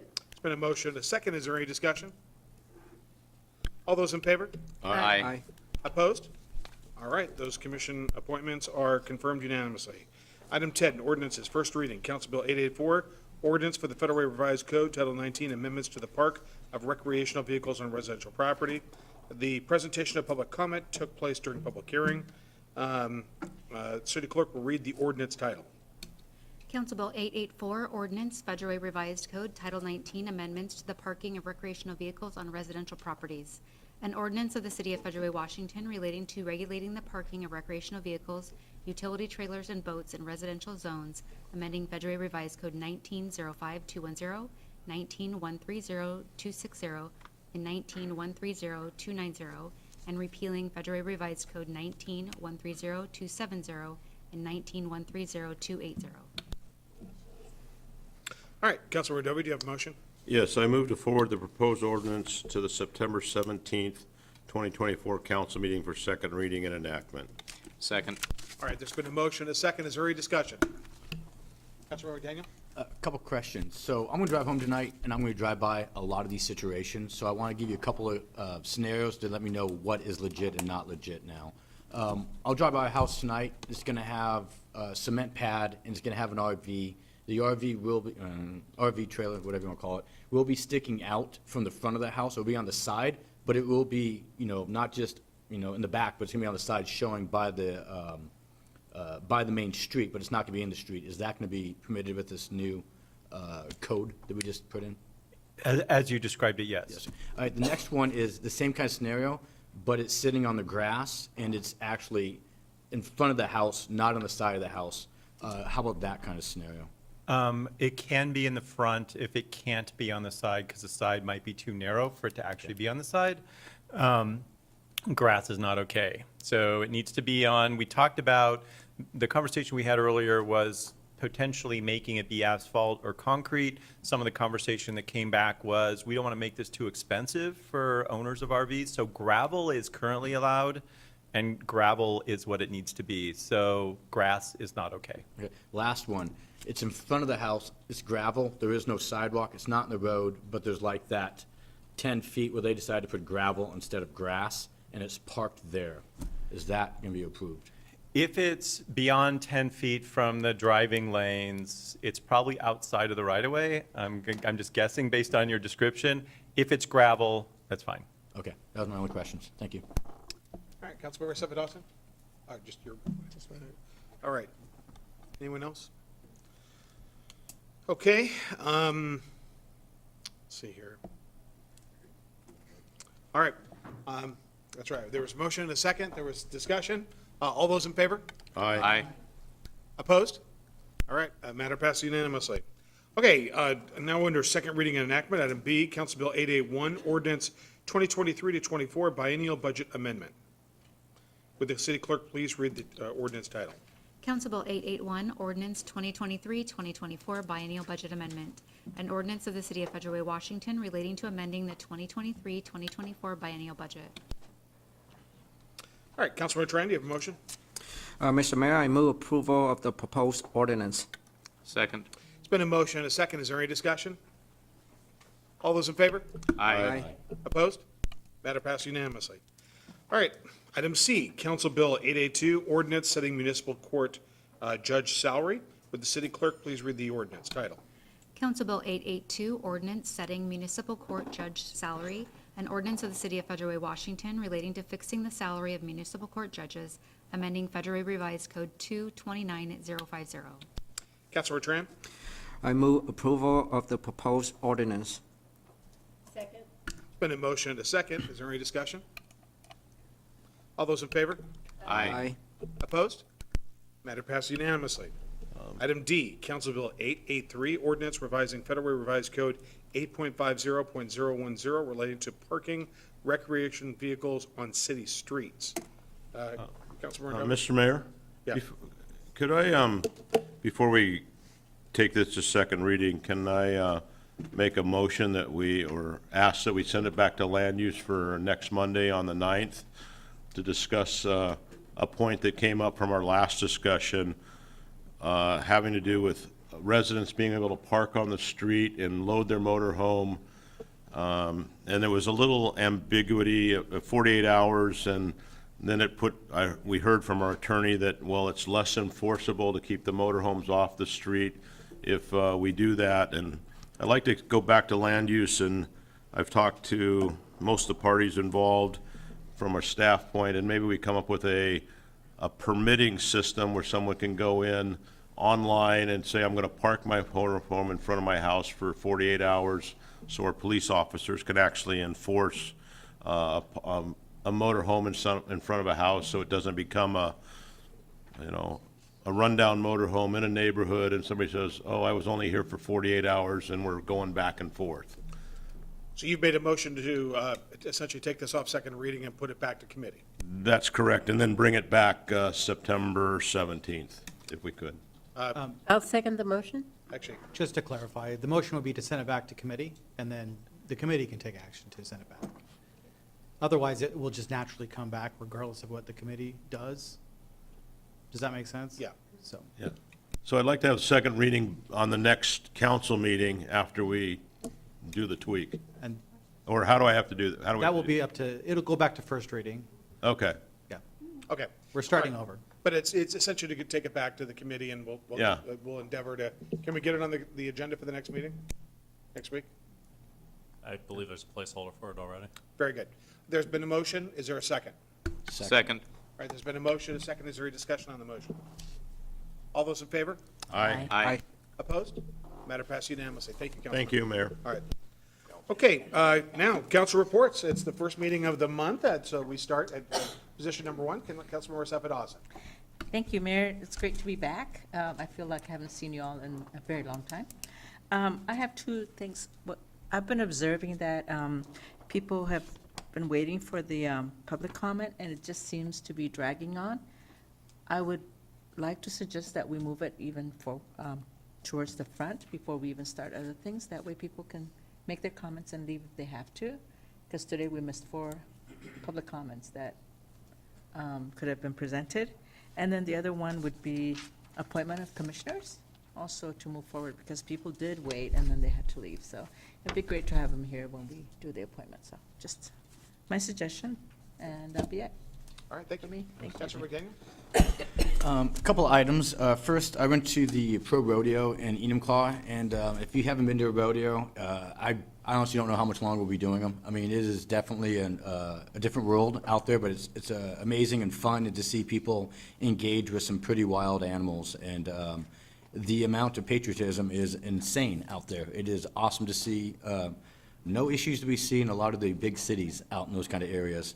The other one was, I was at the Human Services. I just happened to pick the date that they decided to do their 2-year review and make the choices.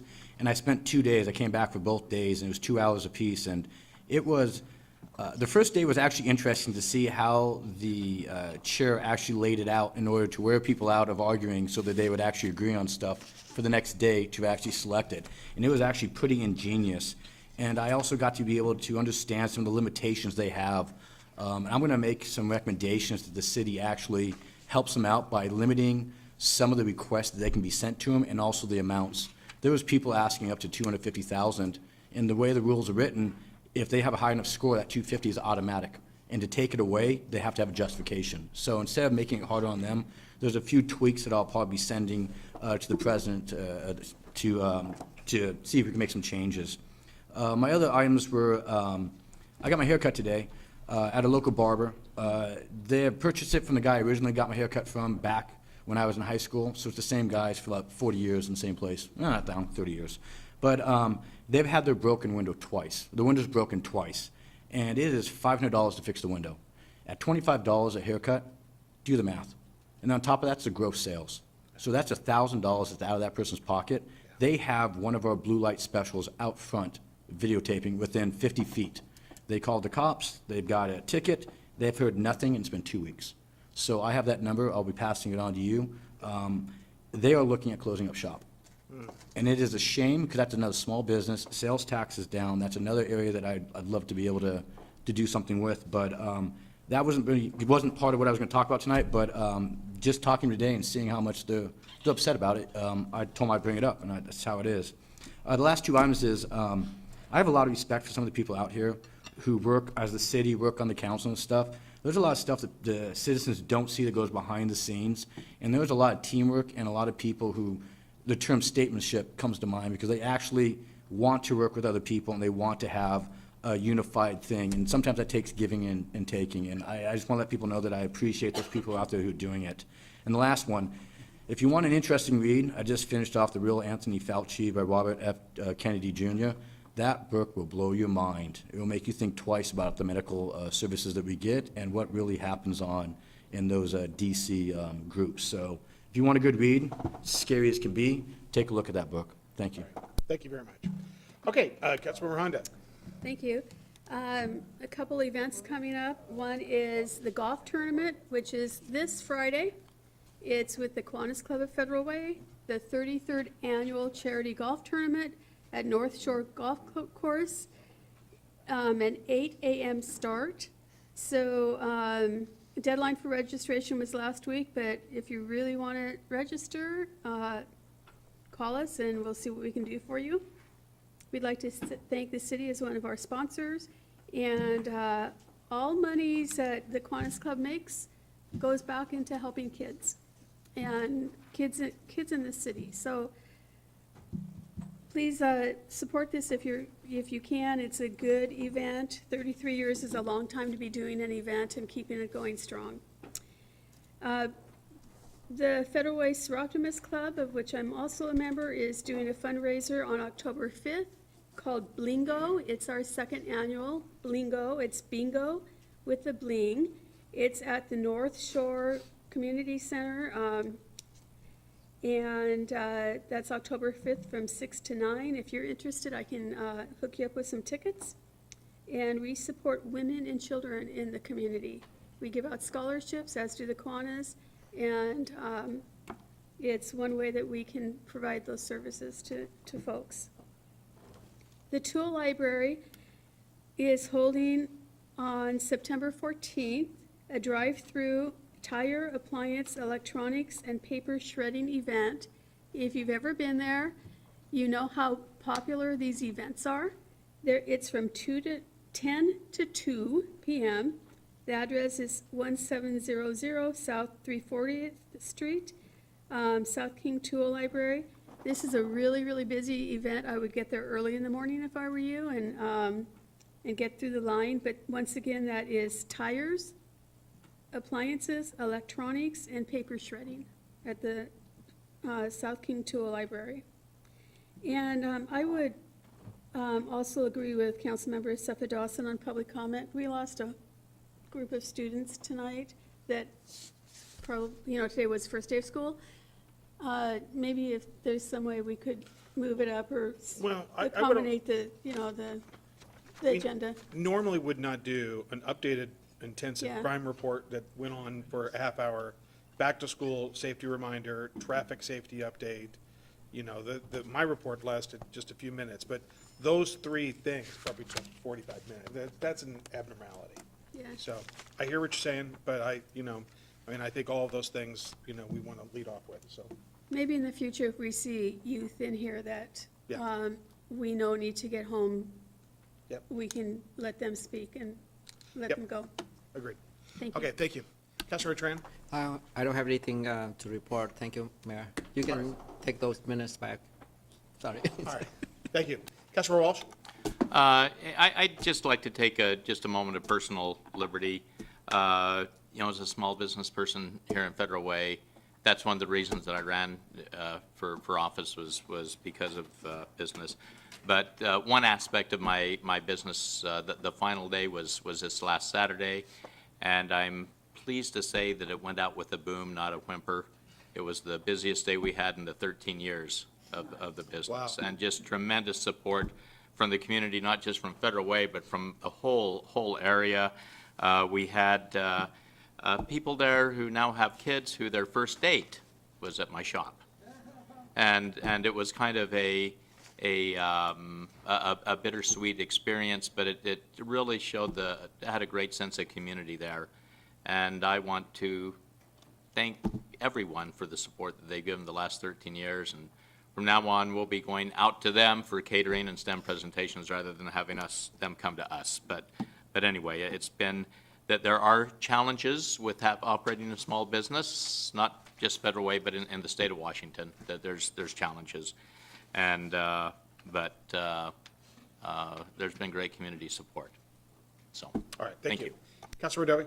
Yeah, I guess one comment. Early in the meeting, we heard about the upcoming meeting with the school board, October 5th, and I think the council president mentioned that they would like, or we're talking about opening the community center on a Sunday for families to come to, and I would think maybe we should ask them to open a school so we can do it twice.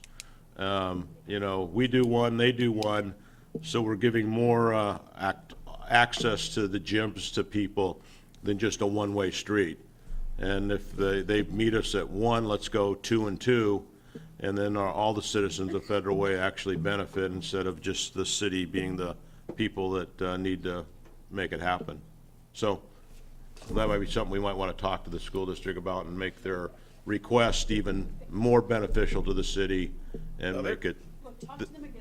They'll open a gym 2 days on Sunday, and we can do 2. So They're supposed to be partners with us on certain parts. yeah, let's partner on it and make it a big thing for the city. John, how much? Thank you. The school district was supposed to partner with us on certain parks, and Council, I would be sending you an email tomorrow regarding this suggestion, and while it sounds great on the surface, there are some things that need to be considered. One of the things is, we're trying to replace the track at Sacagawea, which is beyond repair. The school district has told us they can't partner with us, even though they're obligated to do so. We don't have a track program, they do.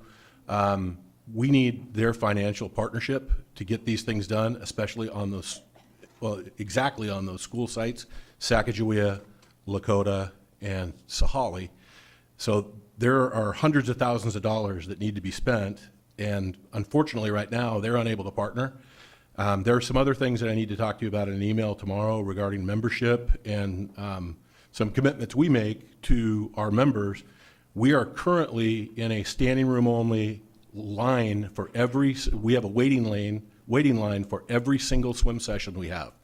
We have members who are unhappy with the locker room situation, obviously, and by half of those people that are paying members are standing and waiting and sometimes don't get in to swim because there's capacity in the pool. You can only have so many people legally in the pool.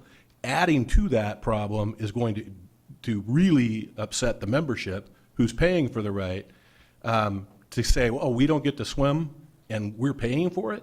There's some difficult things that, while it sounds great on the surface, this could be a real problem to do that. And we need their financial partnership to make the facilities that we have shared with them be viable for the citizens and their students going forward. The turf field at Sacagawea is very near failure. The track is at failure. And they're telling us that they can't afford it. I get it. We're all in a difficult situation. And they're good people. I'm not putting anything on any person. But we need their partnership before we start thinking about hurting our own business model. We're being loved to death at the community center, and that's a great thing, by people who are actually paying. And putting them off is a dangerous precedent, I believe. so we'll provide a detailed email tomorrow. Send the email, we'll talk. Thank you. So tomorrow is the economic resiliency for chamber luncheon. That's the topic for the chamber tomorrow, just to remind you. There's one other thing, I'm not going to talk anymore, but there's one other thing that I think might be kind of fun to do. This came up with the county. It's talking about this new walk that they have. It's down behind Public Market, down along the waterfront, where you can go down and walk along the waterfront, which I thought sounded really, really interesting. It'd be fun to go down there sometime just to see what they've done now with the new walk along the waterfront. I think this is coming up for the sports. Yeah, I just did it the other day. Oh, you did? I did, yeah. And how was it? It was amazing. And the aquarium is going to be, the new tank in Seattle is going to be opening. It is absolutely astounding. It's probably one of the best waterfronts in the nation. Where'd you park? You know, I met a friend up on, who lives downtown, a former Husky great, and we walked the waterfront. But we're looking forward to getting down there and checking out the new aquarium, the new big tank. That'd be fun, that'd be fun.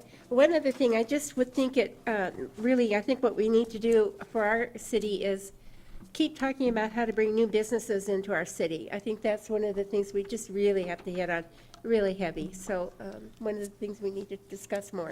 Yeah, we do, we do. Thank you, Mayor. All right, thank you, everybody. Great meeting. Thank you, staff. Thank you, council. Thank you, members of the public. And we will next meeting work on getting public comment done quicker. So with that, we are adjourned.